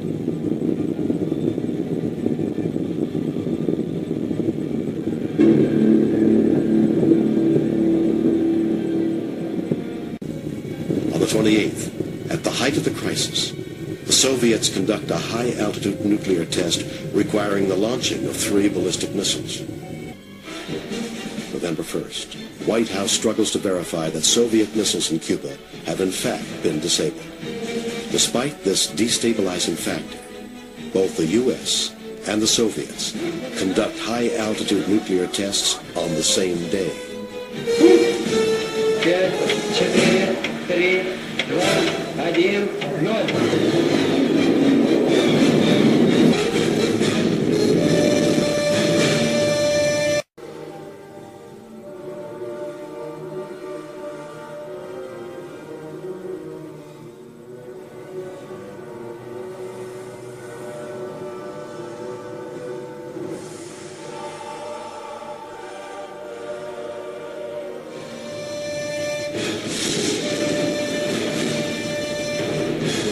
The high-altitude nuclear tests appear just as fake as those faked at lower altitudes. Some appear to be achieved by dropping packets of powder onto a hard surface that explode on impact. Following tightrope, the final atmospheric test by the United States, negotiations begin for the Test Ban Treaty of 1963. In 1963, we entered the Limited Test Ban Treaty that prohibits any atmospheric testing. Prohibitions of nuclear testing, moratoriums, talks and treaties, reinforce the supposed threat and allows the power structure to pose as rational peacemakers, and allows for the demonization of those who supposedly don't adhere, and also helps prevent lesser countries from faking their own nuclear weapons. Negotiations may also provide an opportunity for nations to cooperate on how the nuclear hoax is implemented in an incremental, escalating, apparently tit-for-tat manner. For the USSR and the United States, there ceased to be any need for continuing to fake nuclear tests once the nuclear myth had been well established. However, they would both continue to fake nuclear tests and to expand their fictional nuclear arsenals in a contrived game of one-upmanship. Periodical bilateral talks would help to convince the world that each side was continuing to arm itself ever more and provide a plausible explanation for why it never led to nuclear war. The potential for a functioning Soviet ABM poses new challenges to ICBM warhead design. The outcome of this research is the cluster warhead.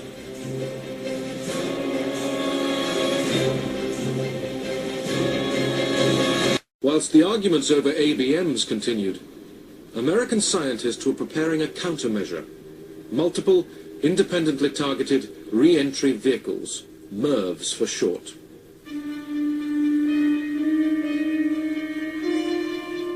One single missile could now carry 10 separate warheads, each capable of destroying a city.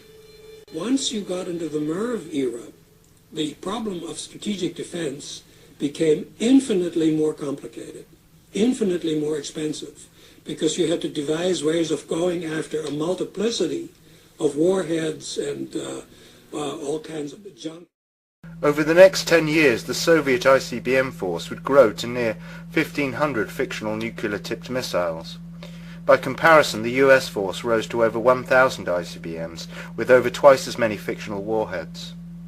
On October 1st, 1975, the Minuteman ICBM force was briefly shielded from a Soviet first strike by a missile defense known as Safeguard. Developed at a cost of over $20 billion, Safeguard was the United States' only deployment of an ABM system. Convinced that Safeguard's radar could be blinded in a nuclear attack, Congress votes to deactivate the site the very next day. Money well spent. Beyond projecting power, profit is the primary driving force behind the nuclear weapons myth. It has acted as a protection racket, fleecing taxpayers for protection against a threat that does not exist, providing the industrial military complex with never-ending blank checks for improvement and replacement and for decommissioning of an entirely fake deterrent. By 1969, the superpowers were, between them, spending more than $50 million a day on nuclear armaments. They agreed to meet in Helsinki to try to halt the arms race. The negotiations came to be known as SALT. SALT stands for Strategic Arms Limitations Talks.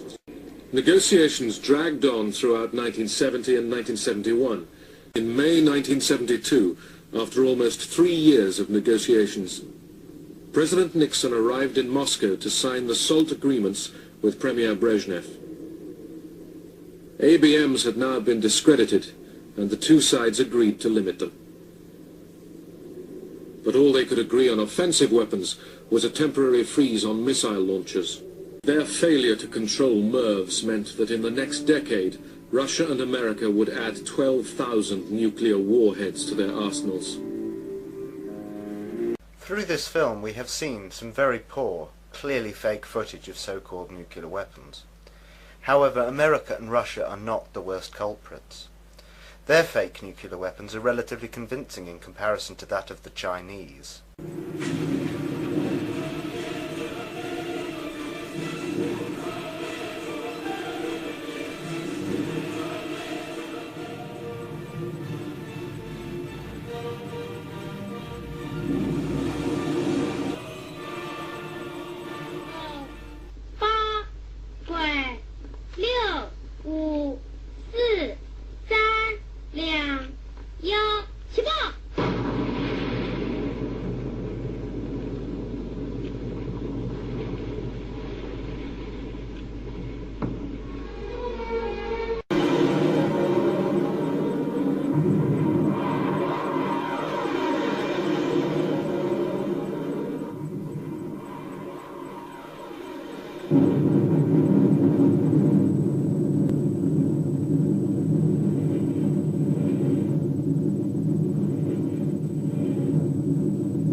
However, the prize for the most laudable footage goes to the British.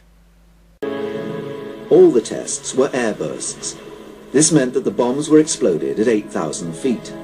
At that height, there was thought to be little or no danger of contamination with radioactive fallout. I think we had to turn our collars up. We were told to cover our eyes. Minus 40 seconds. Close eyes. Close eyes. We were to put our heads down on our chest, cover our eyes with our hands. Some of us even used the berries and caps to cover them. Minus 30. On the loudspeakers we heard the run-up to the drop. The controller then did a countdown. 7, 6, 5, 4, 3, 2. And then at 0 we felt this almighty heat.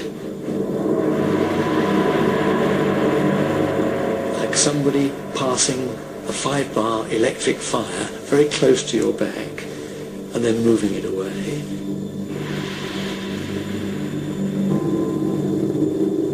It was so unexpected and so eerie in a way because there's no sound whatsoever. There's just this brilliant flash. Although you have your sunglasses on and your hands covering your eyes, you could see all the bones in your hands. That bright, showing through. We didn't wait for the order to be given to turn round. We just turned round and we saw this fantastic orange-black flame mass just rising in the sky, and it was enormous. It was pure inferno. We'd seen others, but this was the biggest we'd seen. It was almost beautiful. In fact, I think it would be described as being beautiful. And it rose very rapidly in the air. We were about 20 miles away, I think, and we got a really magnificent view of this thing.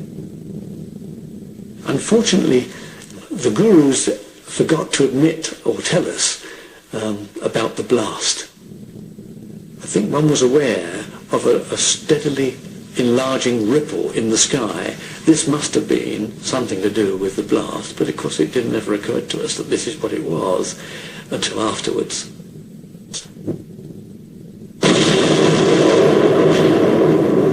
We were stood there gazing at this cloud, and then all of a sudden there was the loudest bang you have ever heard.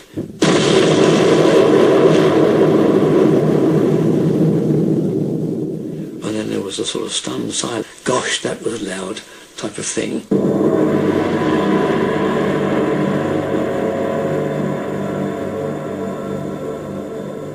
This time, everything had worked to plan.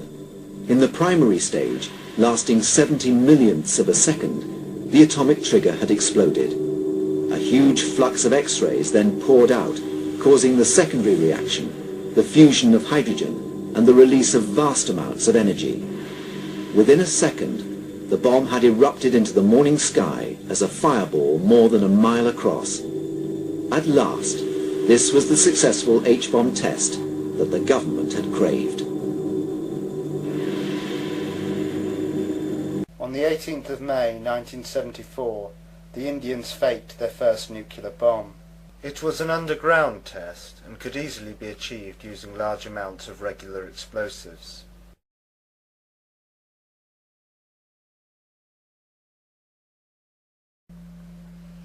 They claim to have conducted 5 more tests in 1998, 3 on the 11th of May, followed by another 2 days later on the 13th.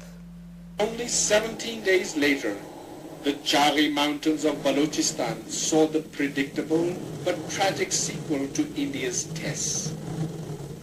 As Pakistan set off its own nuclear devices, the mountains shook and turned white from the blast. Inevitably, the public would begin to wonder why there never has been a nuclear war, and no cities destroyed by nuclear explosion as an act of terrorism, or as is more likely, a self-inflicted false flag attack.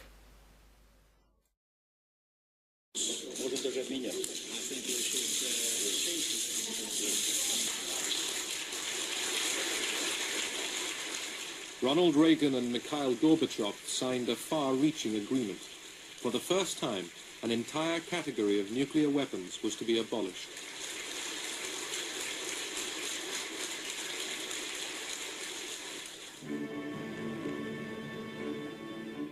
In front of the world's cameras, the Americans destroyed their cruise and Pershing missiles.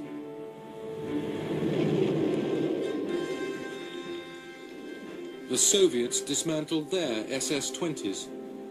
In another milestone in reducing Cold War tension, inspection teams from both sides supervised the destruction.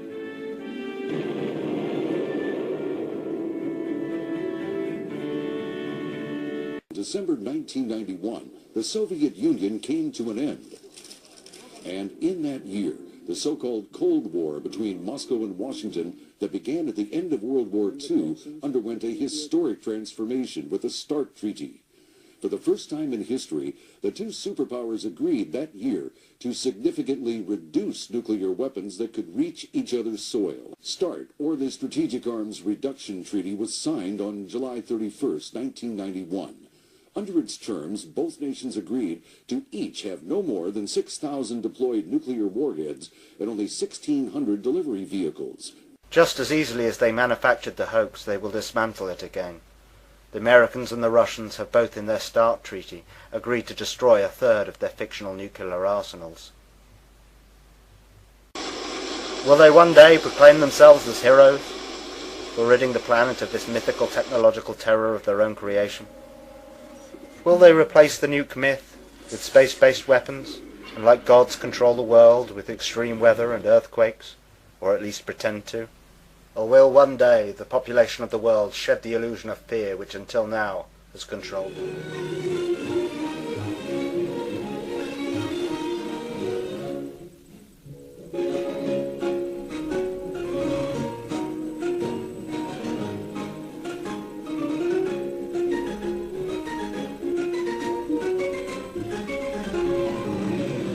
I'm Galen Windsor, and I thought I'd share a few hands-on practical things that have to do with this nuclear scare scam. Now, you've heard that gamma energy, the kind of energy that comes off a rock like this, is the most penetrating, most damaging of all radiation. And not only that, here is uranium, the parent of radon, And they say if you can detect radon in a home, then it's bad. If you exceed the EPA's limit, it's reason to run you out of your home. Spend $13,000 like they did with Stanley Watrous' house in Pennsylvania the other day to get rid of the radon, to ventilate it out through. Ridiculous. Let's take them one at a time. This is a rock that I picked up in Natarita, Colorado. 16 weight % uranium. High-grade uranium. Hot. I read a thing the other day that says they had high-grade uranium, and lo and behold, it's too hot to transport, so they had to bury it on site. Oh, wonderful. Let's talk a little bit about radiation. If we can, yeah, are we picking up? If you put the probe right there, the meter goes off scale, and you can hear it, all right? Hot. Radiation, gamma radiation is the most penetrating of all radiation. Oh, is it? All it's got between the rock and the probe is my hand. Doesn't count so pretty much, does it?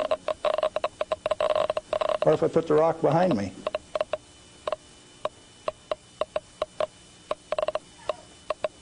You don't suppose they've been lying to you, do you? I suspect they have. Well, let's do a little bit more. I got a black bottle. This stuff comes in white bottle. A bottle of no-dose. You can send children down to the drugstore to buy no-dose. All they need is money. In this are 660 white caffeine pellets. And this one is uranium oxide, U3O8. You can't buy it for love nor money. The state of Washington sent 2 of their Gestapo agents over to my home to confiscate my uranium samples on the 17th of December last year.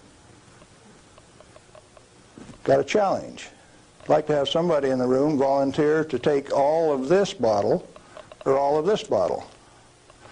The only thing that I'll tell you is that one of them won't hurt you and the other one will kill you. Do you want the white stuff or the black stuff? White stuff? You do. There's enough in there to kill 4 men your size. The government says we got to ban this material. It's radioactive. Let's check it in the bottom of the bottle. Not very radioactive. Let's take the cap off. Oh goodness, very radioactive.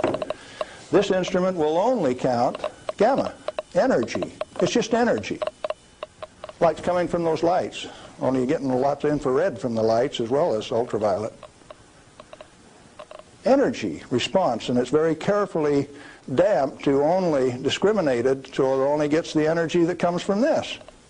I don't want it to respond to a light, just to this. Cost me $1,000 to get an instrument that will just respond to this and not to that. This is radioactive by any definition. Radioactive material giving off radiation that is read by an instrument like this. The daughter of this, radon, cannot be read on this instrument because it gives off alpha particles. An alpha particle is a dye-positive particle that comes from the nucleus. It has 2 protons and 2 neutrons, therefore an atomic weight of 4, and it's minus 2 electrons. And if you grab it with a high ionization potential counter, it'll count. But if it travels 2 inches in air or through a piece of paper, it picks up 2 electrons, 2 beta particles, if you will, and becomes helium gas, and it won't count on an ionization chamber.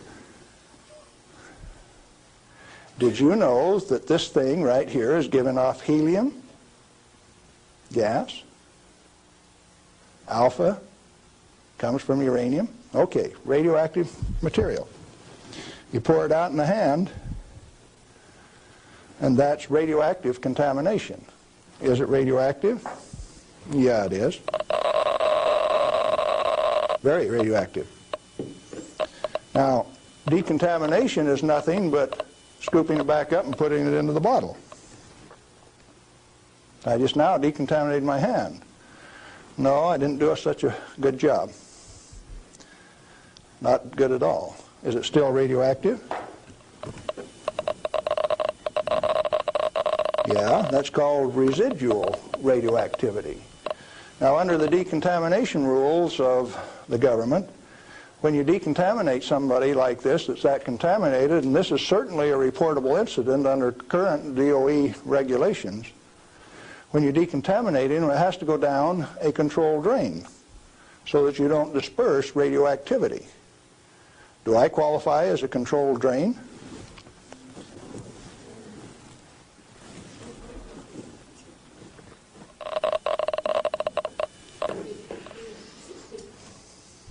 That material that I just ate is not soluble in body fluids. Like it's been this. It was fired originally at 940 degrees C, where it becomes U3O8, known in the industry as HCl insoluble. In other words, it will not dissolve in concentrated hydrochloric acid, hot. Your stomach has 10th normal hydrochloric acid in it, so it won't even dissolve. The stuff is so fine that it has no texture to it. Doesn't even feel rough. So it's tasteless, odorless, has no texture. How's it supposed to hurt me? Because I've been eating this on lecture tour for 2 years, the state of Washington felt it necessary to confiscate my uranium samples so that I would be safe. Dr. Fulton from the Hanford Environmental Health Foundation called up and he says, "Hey, I heard one of your guys OD'd on uranium today, Galen." And we talked for a little while and he says, "Oh, that was you." And I says, "Listen, I can eat all that stuff I want." He says, "It'll ruin your kidneys." "How are your kidneys?" "They're fine." "Well, you should have been chelated within 4 hours. And I mean, you guys are going to follow me around the country and give me chelating agents every 4 hours after I eat it on lecture tour?" He says, "We'll give you any medical assistance that you need, Galen. We don't want anything to happen to you." I said, "Did that include turning out the federal SWAT team 4 days ago to get me?" Where are these guys coming from? Well, here's a piece of metal. Density of 19.0. If you know your chemistry and physics, you know that there are only two metals that have that density: plutonium and uranium. Radioactive, pyrophoric, density of 19. Outside of a laboratory, most of you can't tell me whether this is uranium, plutonium, or a mixture of the two. Now, I said that it's heavy, and it is. Let's see if it's radioactive. Yeah, it is. Pyrophoric, what does that mean? Pyro, fire. Black on the end. The spark that just came off there is pyro, fire, burn. If it's plutonium, I just contaminated this area of Arizona in excess of the EPA's limit for 1 square mile of surface.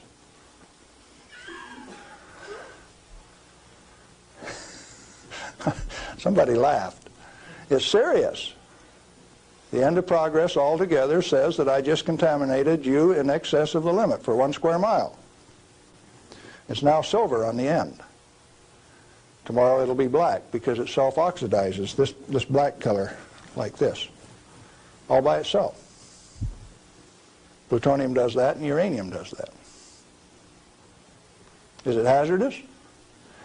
Yeah, it is, because they take depleted uranium metal and make it into 50 caliber bullets, fire them from shoulder-held weapons.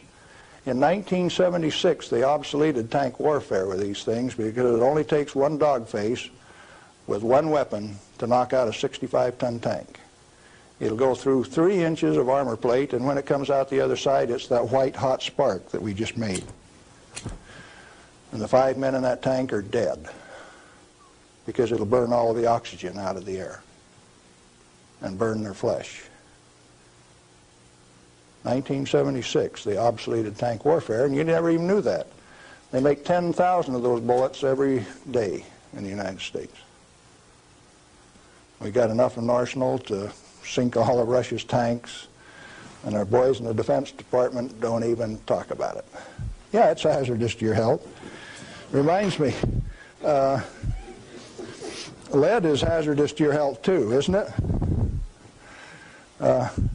Particularly if it's in a 45 slug like this and it hits you right here going about 2,600 feet per second. It's not the material, it's the impact from the velocity.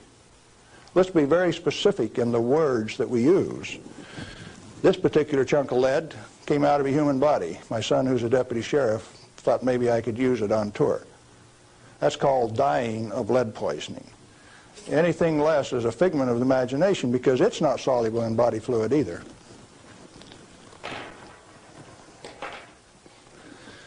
This is a pellet of cobalt-59. If you put it in a reactor into a neutron field, you can convert cobalt-59 to cobalt-60, which gives off a gamma. It becomes the source that doctors use to irradiate patients to 7,000 Roentgen for one patient. The total dose absorbed by radiation workers at 3 Mile Island in the last 6 years is something like 1,500 Roentgen. 5 times more given to a single individual in a doctor's facility. Now, do you know why I say that the federal regulations are absurd? And if you live by those federal regulations, maybe you're being absurd too? This same material that's labeled high-level waste by our current government, our current Congress. Now, plutonium is an interesting chemical element. It is created in a nuclear reactor. The Manhattan Project built 8 of these reactors at Hanford. The first one took 12 months from sagebrush to nuclear steam to build, and it had never been done in that size before. How could they do that? Why did they do it? To create this element called plutonium. Plutonium has been assessed as being the most hazardous material on Earth. Now, from the standpoint that you can make an atomic weapon out of it, yes, it is quite hazardous, because a piece of it that big, 2.5 kilograms, that's only 5 pounds, is the force that delivered 20,000 tons of TNT equivalent over Nagasaki. Indeed, it is hazardous. The one over Hiroshima that had fully enriched U-235 in it was 5 times as big. So plutonium is more dangerous than U-235, is it not? By a factor of 5. It takes 5 times as much U-235 as it does plutonium. Therefore, it is the most hazardous thing. Enter the great pretenders. They said that 5 grams of plutonium, properly distributed over the face of the Earth, would kill everybody on Earth. Now, if you can only get one 20-kiloton weapon to go on 2,500 grams, how's 5 grams going to kill everybody on Earth? Early on, I had a fear that said, if there is this much fissile material, that can undergo a chain reaction, we called it in the beginning, then if you set a match to it, all the fissile material in the world is just going to keep right on going. Totally unfounded fear. It turns out that when you're in this business of recovering plutonium, like we recovered so much of it at Hanford, we found out that if you have it in a solution where it's less than 5% plutonium, it won't go critical any way that you kick it. And when you get it to 100% plutonium, you better be careful. Because if you put it in more than a 5-inch diameter cylinder, you're playing with fire. You can undergo what is known as an uncontrolled criticality, accidental criticality. The air turns blue. If the cylinder is sealed, it will explode from steam pressure. And that steam pressure builds up in a millisecond, which is about that long. No, you don't horse with it. And then you find out that those 8-foot thick shielding walls on those canyons were put there because they didn't know how much was a critical mass. They says, if we make a mistake, we don't want to die, so we will provide the shielding. And so this shielding thing started for no other reason than they didn't know what was a critical mass. Well, through the years, we got pretty good at telling what a critical mass was. And I have worked in a plant where I had half a critical mass in this hand, barehanded, dressed in street clothes, half in this hand, wearing a lab coat, and I'd put this half in a pocket on this side and this half in a pocket on this side and walk down the hall. If those two ever got together, there would be a blue flash. They never got together because I was in between them. And we do that every day. And each half had to meet definite dimension characteristics. And so we'd take them down and pass them one half at a time, and they'd measure it and say, yeah, that one will pass. And then we'd pass them the other half, and that one will pass too. But they were carefully put in separate bird cages so they couldn't get together accidentally. Well, those of us who worked with it enjoyed it. We knew what we were doing. We worked at it. When the President of the United States decided not to operate that fuel reprocessing plant, I started scrambling to find out what was going on. Many things had been done in the name of health and safety. Don't get burned. You got to have a safety record. You have to be safer than anybody else. We were already safer than anybody in the whole world. Well, you can't afford to get burned with this. You've got to enforce the limits. You've got to keep it. And I says, hey, that's not what the ball game is at all. I'll bet you the ball game is something else.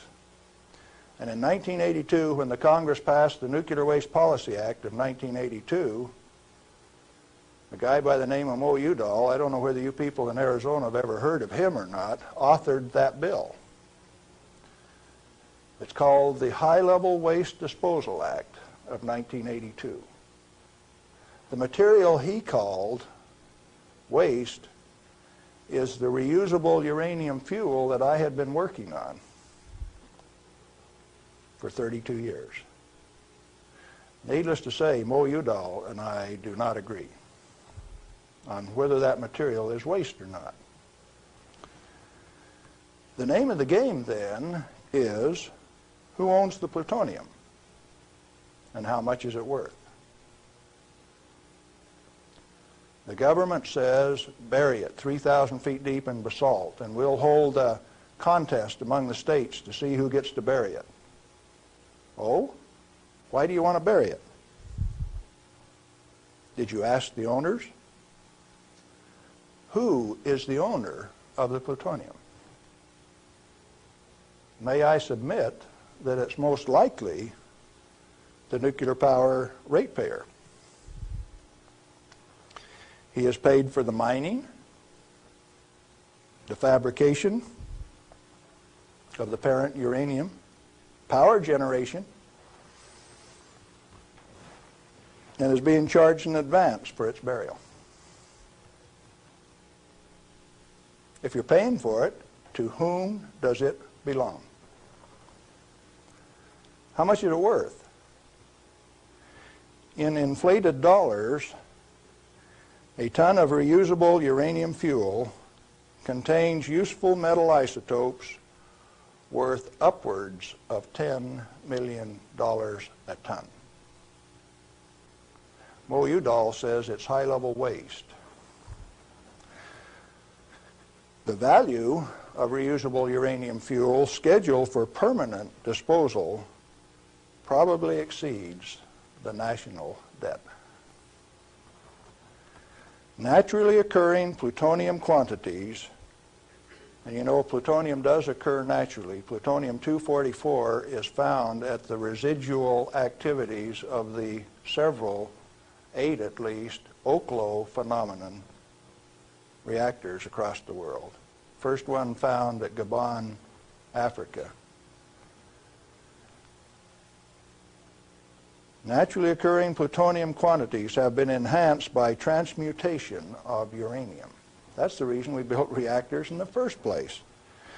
Our ability to detect and measure emissions from these elements is useful in inventory control.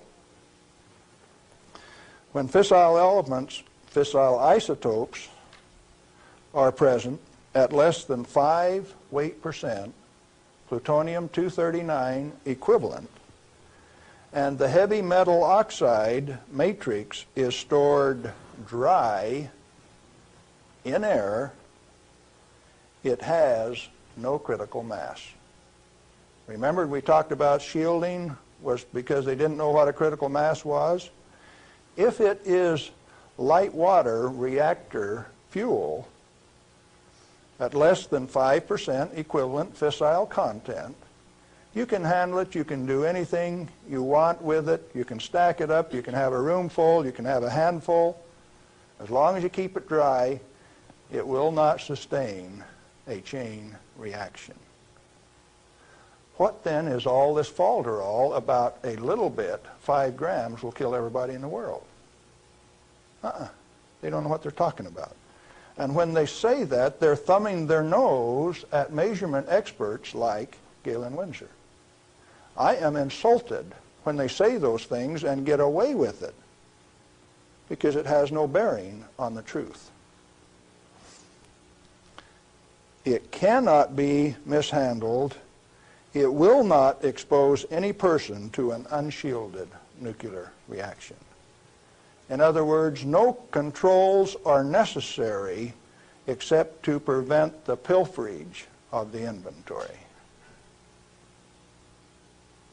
Have you got that one?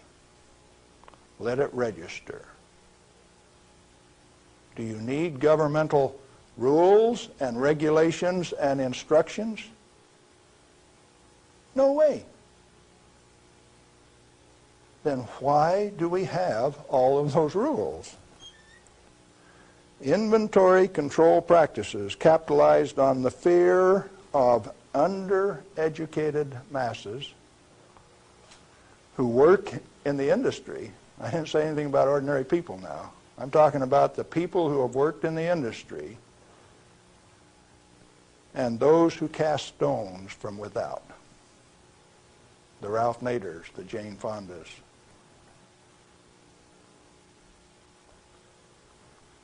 Now, it doesn't take you much thinking to find out that maybe the industry is the source of the problem. The industry is the one that made up the committees that made the rules that the Congress enforced. You ever thought of it that way? The strangest kind of feather bedding that's ever been dreamed up, it makes the railroad engineers look like pikers. The only amounts of fissile process materials that are of health concern to the handlers are those that can accidentally cause an unshielded nuclear chain reaction, or that will cause erythema from the shortest wavelength, highest frequency, and therefore the most easily shielded ultraviolet light emissions of the electromagnetic spectrum. Big words. Let's see what they mean. The emissions from uranium, plutonium, cesium, all of those things are only important if you assemble an amount that if you get this amount and this amount together, it can go critical. You can get a blue flash and therefore get burned. And that's happened 34 times in the business, and 8 men have died as a result of that. Accidental criticality. Documented in Los Alamos document 3611, if you want to check the source.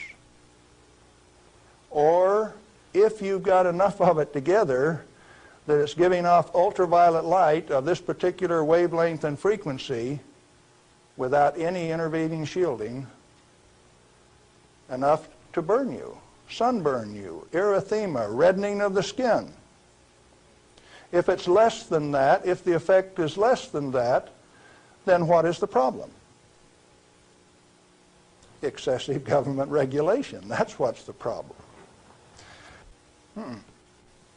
Why then are we still playing this game that any amount of this material is of hazard? Reusable uranium fuel, which has been isotopically enhanced in power-producing reactors, is a valuable national resource, not a high-level waste. The utility operators recognize the future worth of this commodity. Mo Udall, in that Nuclear Waste Policy Act of 1982, imposed a tribute of $1 per kilowatt hour, $1 per megawatt hour on all electricity produced in a nuclear plant so that they can research and develop methods to throw it away.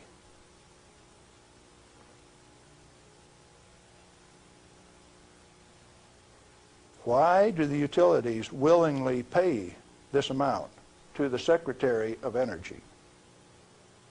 To limit their liability exposure. Who pays that amount anyway? The consumer of nuclear-generated power. You have no choice, and therefore I call it a tribute. At the same time, they have provided their own storage basins at these reactors at ratepayers' expense to retain ownership control of the plutonium resource. So you consumer, you ratepayer, you taxpayer, are paying for the storage of this fuel, and WNP2 at Hanford has storage that will take them through the turn of the century, and yet every day they are paying a tribute to the Secretary of Energy, with the concurrence of the United States Congress, and signed by the President of the United States in 1982, 83. Who was that? Ronald Reagan. They have provided those storage basins at ratepayer expense to retain ownership control of the plutonium resource. I started playing a game one day, 7 years ago. I says, okay, Portland General Electric, you've got the Trojan reactor, you've got a storage basin problem, I'm going to make you an offer. I made them an offer that says, I will take all of your spent fuel, FOB your basin, if you will give it to me. In other words, I will take it off your hands at no expense to you. I will ship it, I will store it, I will do everything that needs to be done to that fuel. And you know what they told me? Can I quote them? Go to hell, Galen Windsor. We value it more valuable than platinum or gold. We're going to play the plutonium futures ourselves. Now, where did I learn that the name of the game is who owns the plutonium and how much is it worth? The first plutonium I saw was in a glass tube on the newsreel when I got back from the Pacific in 1946. And that they had in a glass test tube, they said, was worth $500,000. Certainly they had less than 5 grams of plutonium in that tube. That's pretty expensive stuff. And so for the show, they put a pot underneath it in case they dropped it. They said, we don't want to have to pick it up out of the rug.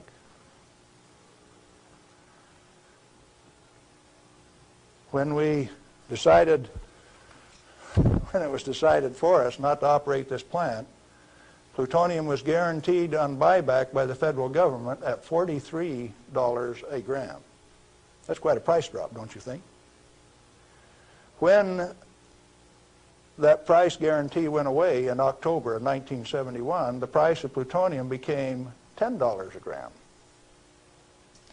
It steadily went down to where its present worth on the market is a minus $2 a gram per year. That's what it costs you to hold on to a plutonium inventory on a material that has been declared worthless by the utility owners and rubber stamped by the Congress of the United States, and they're spending billions of dollars digging a hole in ordinary rock so that they can throw it away, dispose of it.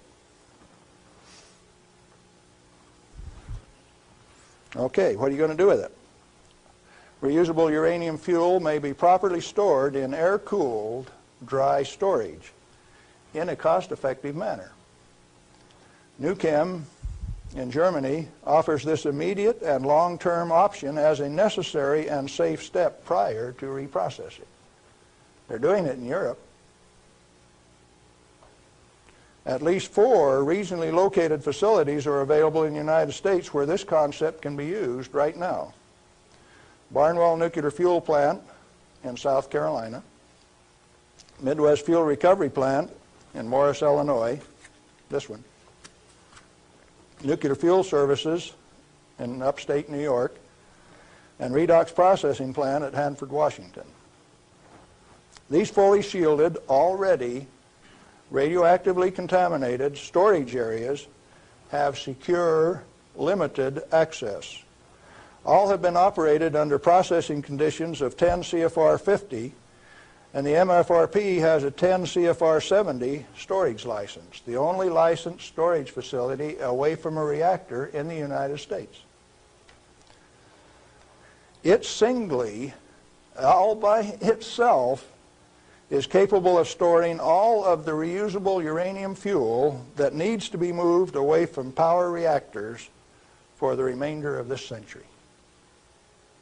We had that storage designed in 1975. Had the approval of the design. Why then are you spending money over here in New Mexico on the waste isolation project? Why are you spending money at Hanford at the basalt waste isolation project?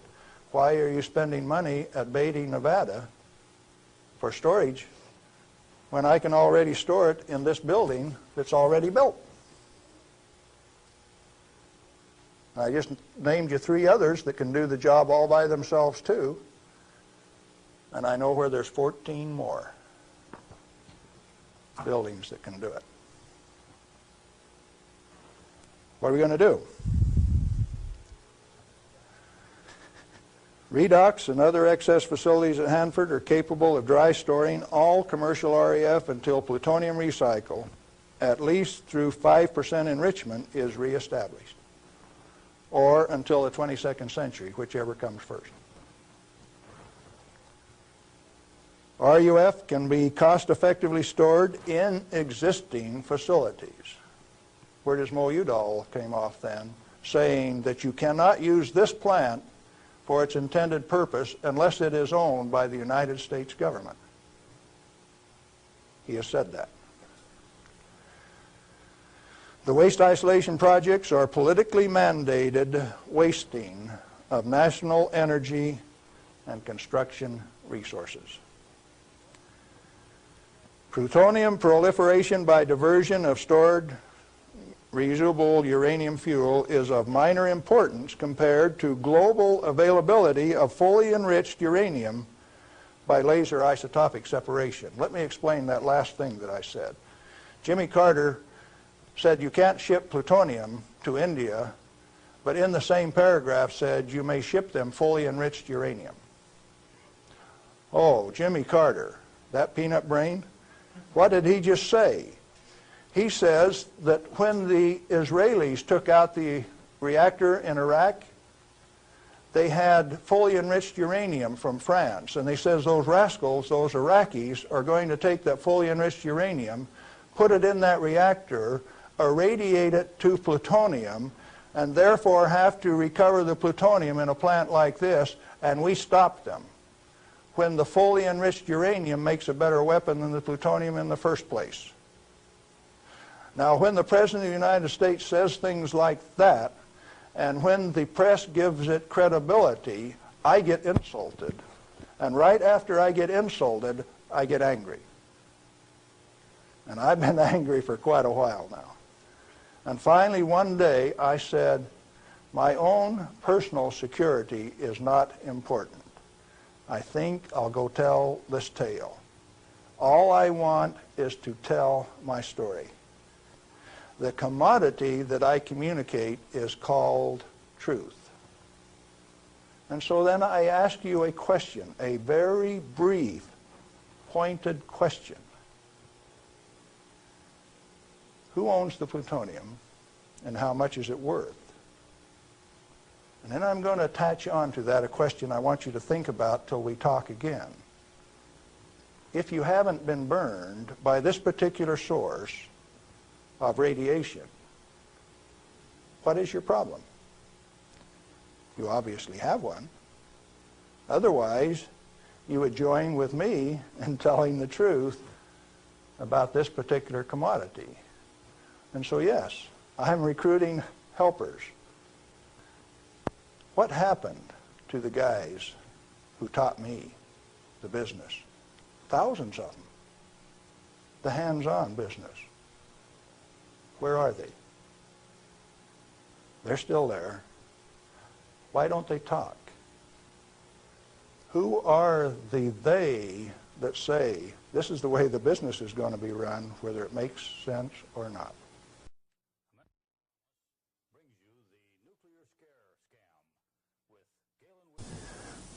We're back with Galen Windsor, and we're talking about the nuclear scare scam. Galen, it seems to me that from what I've heard you say that the scaring of the people is better than a lock and key to keep this stuff out of the hands of those who might be interested in investigating and keeping this valuable material hidden for just an elite few. This is probably the way that it works best. And so then the secret was to keep from letting other people know that it could be handled, because, first of all, we weren't accepted by the community, and the materials that we were working with, they feared, but there were certain few people that realized its real worth, its potential to be used in ways other than to support our national defense. Let me ask you a question, Galen. Are you worried about do you have reason to be worried about your personal safety? Because the kind of people that you're describing here are powerful people. I wonder if you're still around. I wonder how much longer we can expect you to be in this game. Well, on the 13th of December last year, the NRC, Nuclear Regulatory Commission, Region 5, turned out a federal SWAT team to get me on a federal warrant issued by Bob Thomas out of Walnut Creek, California. It was kind of funny in a way. They turned out this federal SWAT team at Hanford, and they had my picture, and alongside it says, "This is an irrational individual. He poses a threat to our security. Take him at any cost." Now, the reason that I'm still here only has one logical conclusion. I have lots of help. Well, you've told us about how that you and others of your friends and colleagues have handled many times this so-called deadly nuclear energy material that the whole world is so scared of. Why weren't you afraid of it? Because we did silly things like recover some of the undissolved fuel elements out of the redox dissolver that burned a hole in it. And we went in and sampled these things by remote process. We got it out into our hands and found out that we could walk around the lab with them barehanded and they wouldn't hurt us. And we were standing there in the lab tossing them back and forth. Uranium metal that wouldn't dissolve in the boiling nitric acid. Well, if you find out that you can play with it, and it was only 90 days since that thing came out of the reactor, and it doesn't burn you, why should you be afraid of it? So in other words, you're telling me that you learned to not be afraid of it because of practical use and application and hands-on experience. Hands-on.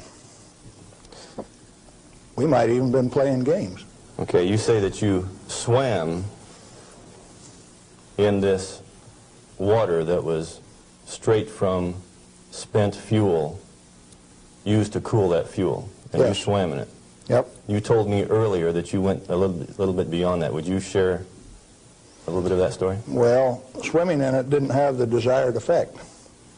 So I decided I had to be more direct with these people that were giving me trouble. They were kind of hard to teach, so I went to drinking a glass of it a day. I had the bottle of it. Last time I went swimming, why I filled this 2-liter bottle with water and washed it off on the outside in the shower when I washed me off on the outside so that we didn't tattletale. You know, radioactive material is just a trace or a tattletale. So you got to get it off so they won't know that you've been swimming in the pool and drinking the water. So I took this bottle in and set it on my desk. And who would suspect that the manager of safety and analytical service had a bottle of spent fuel pool water sitting on his desk, and he drank a glass of it every day. This was unheard of. Nobody ever did that crazy stunt before. How has that affected you, Galen? Well, as near as I can tell, it made me about 6'4" in my cowboy boots, 210 pounds, and really quite a nice fellow. All right. What then happened as a result of your doing this strange experiment on your desk with this water? What was the result? Can corporations have a heart attack? I think General Electric had one, because after they ran me through a whole body gamma scan in December of 1974, by the time I got out, because I had a plutonium lung burden and it took 45 minutes to an hour to count that, everybody on site knew that the manager of safety had been swimming and drinking in the swimming pool, the spent fuel storage pool.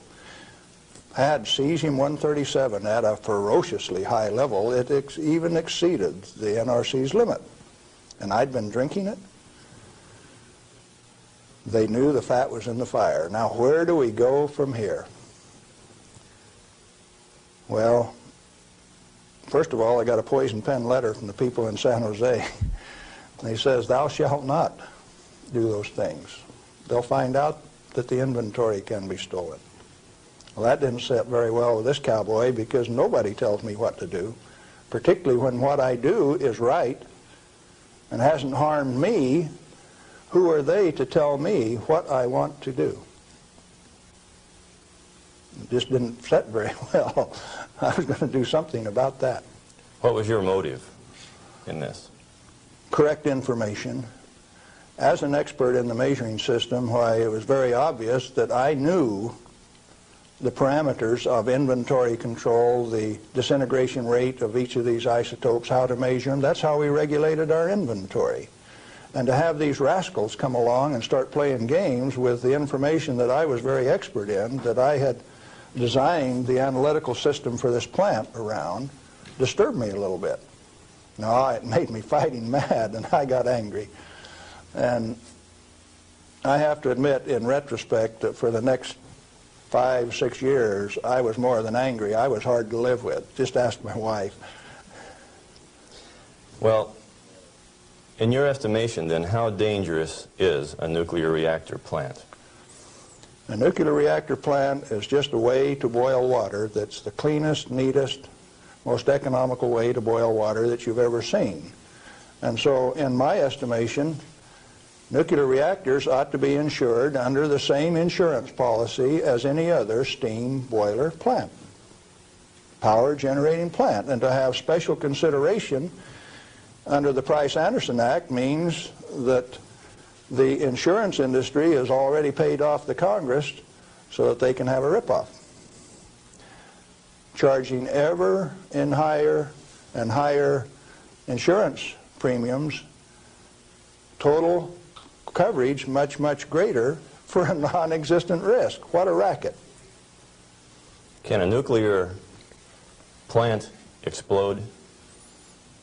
Only like any other steam plant. Like Laughlin, Nevada had a steam explosion. It's a coal-fired plant, but 6 men were killed there last year. That could happen at a nuclear plant, but as far as an atomic explosion, good heavens, no. No way.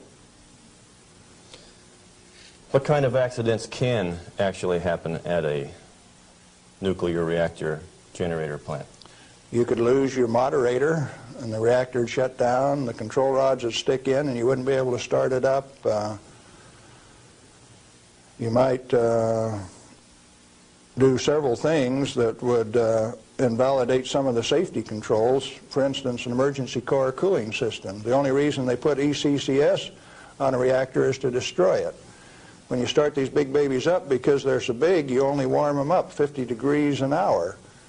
And they say, we got an emergency, throw the emergency core cooling system on like they did at 3 Mile Island 2, and you're going to thermally shock that big machine and ruin it so it can never be used again.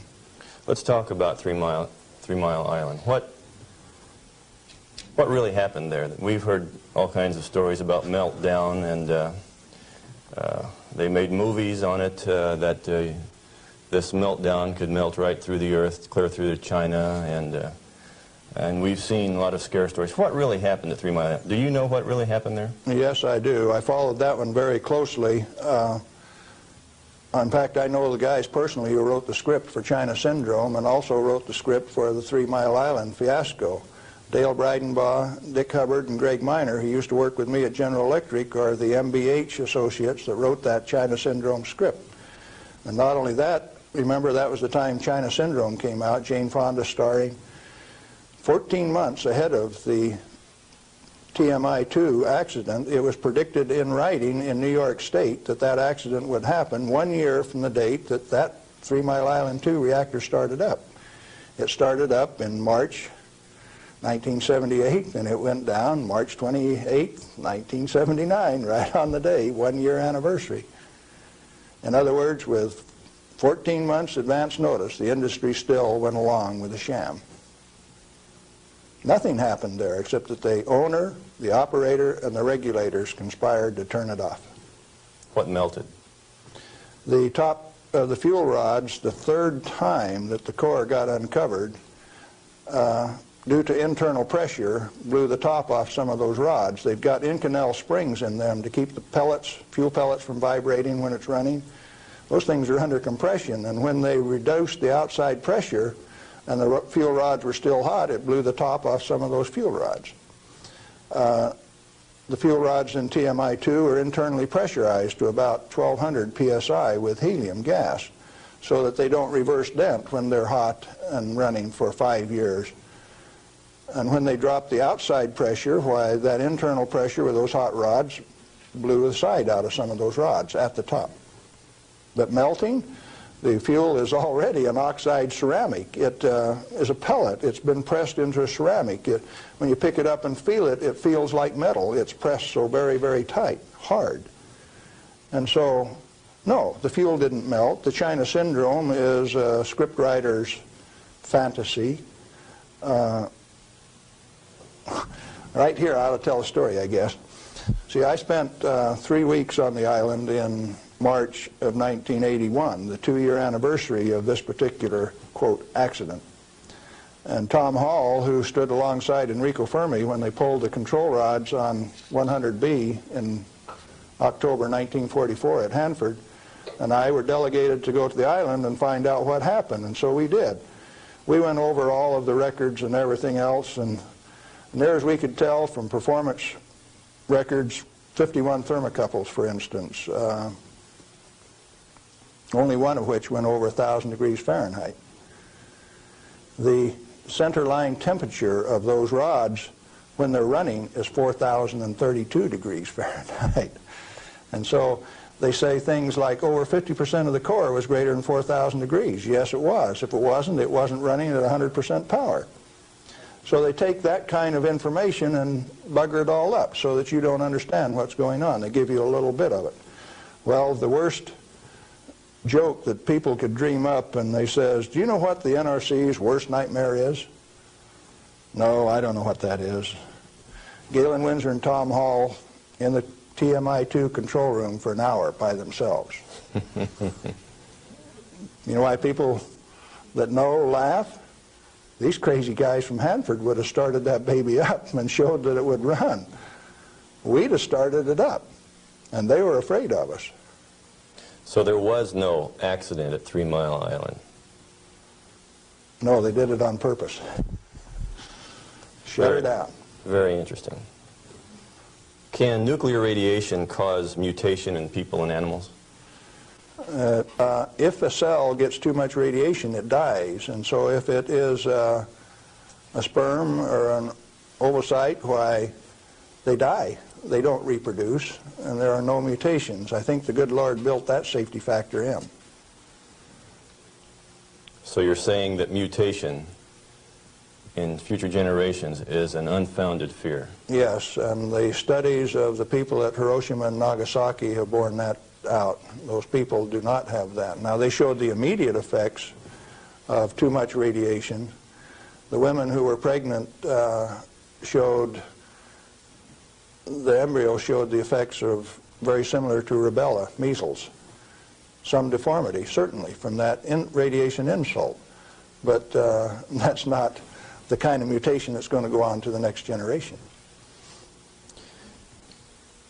Galen, what and where are these burial sites, and what's in them for this so-called nuclear waste? I've been hearing stories about stainless steel containers buried in concrete under the ocean, boiling for over 2,000 years. That sounds like a real story. Let me start out by saying there are no nuclear waste, only materials created in a reactor to be recovered and used beneficially. Now, high-level waste is radioactive and self-heating. And so fuel, reusable uranium fuel, fits that definition.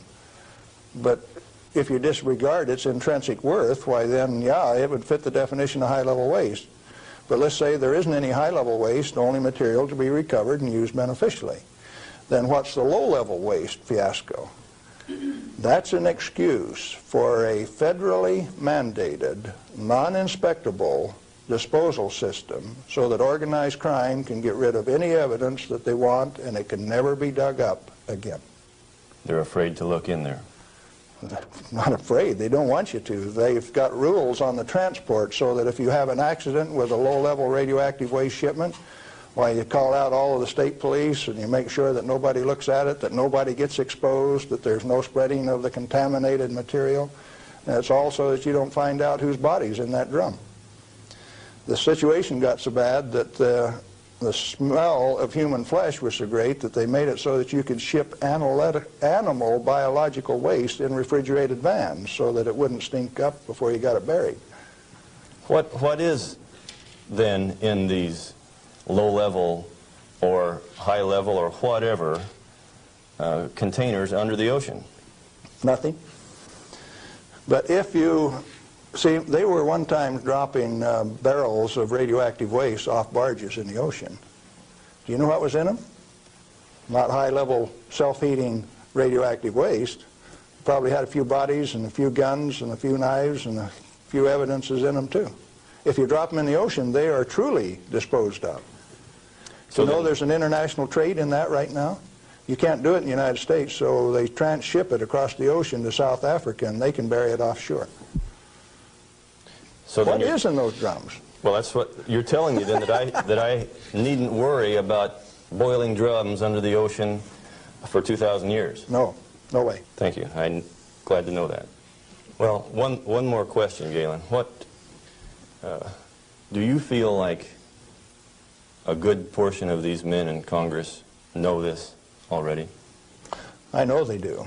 I went there 4 years ago and sat down with the Senate legal staff and told them my hour-and-a-half-long sad story, and Sam Bollinger, one of the lawyers, stood up and he says, "Galen, if I understand you right, why, you want us to have President Reagan snap his finger and make this thing come up straight." And I says, "Hey, Sam, terrific. Go ahead and do it."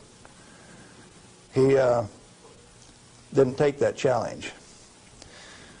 He says, "No, I'll tell you what, Galen, industry likes it the way that it is." I said, "Sam, you really know how to hurt a guy." And he says, "Well, if we change it, what are we going to do for an encore?" Yeah, they're fully aware that this thing goes on as far up as the President of the United States. It's the way that industry wants it. The industry is its own problem then. So the question is then, what is the industry? What is the real story here? Is this an industry of nuclear energy? The industry has been ripping it off for years and years. In 1975, we knew that large nuclear reactors were dead, that large is not the way to go. The way to go is small, mass-produced nuclear reactors sitting right in the middle of town, one every 10 blocks, producing power. We haven't built a reactor right yet. It's time that we do it. Why haven't we? Because of a federal energy cartel. These guys control the amount of electricity, the availability, and the price. And they say, you do not have a choice. I have a choice. I'm going to take one of those decommissioned nuclear subs up in Puget Sound, refuel it, and generate my own electricity. Save the government $5 million because that's what they want to throw them away. I will use it for my own power plant. Quinn Millian up in Omak, Washington, and I are moving on that, and if one of these days I hook one of them up to Pier 91 in Seattle, don't be surprised. Well, good luck. What I'm saying to you is that the federal regulations are absurd. The congressman that put them into place ought to be fired. They ought to be sent home. The regulators, what do you do with them? Quit paying them. The taxpayer, the electorate, elects those people to go out and do a job. Why do you continue to pay them when they're teaching you baloney? When they're putting in regulations that don't make any sense? Cut it out. Quit paying them, fire them, send them home. The term I grew up with says can them. Is it easy? Apparently not. You haven't got the job done. Majority of the Congress is irresponsible, amoral, atheistic, irresponsible. Let's see, how many more adjectives can I drum up? But that many. Let me tell you. We as the people sent a bunch of rascals out to the energy store with a signed blank check. And we say, hey fellows, if you run out of money, just go build us a good power plant. If you run out of money, come back and we'll give you another signed blank check and guarantee the payment out of the ratepayer's pocket. I found out that it doesn't hurt me. You need to find out that it doesn't hurt me or you. In fact, the only reason for the existence of these big transcontinent distribution lines would be if they could compete with a small mass-produced reactor sitting in your backyard. Why don't they want you to? Because they are the federal energy cartel. They like to set the price, the total availability, and whether you can hook onto it, and if you don't pay your bill, cut you off. That's called power, domain, and control. And they like that. They do not want you to be energy independent. If you had one of these sitting in every 10-block area in Phoenix, you could tell the rest of the world to go get lost. Oh, there's another use for that heat.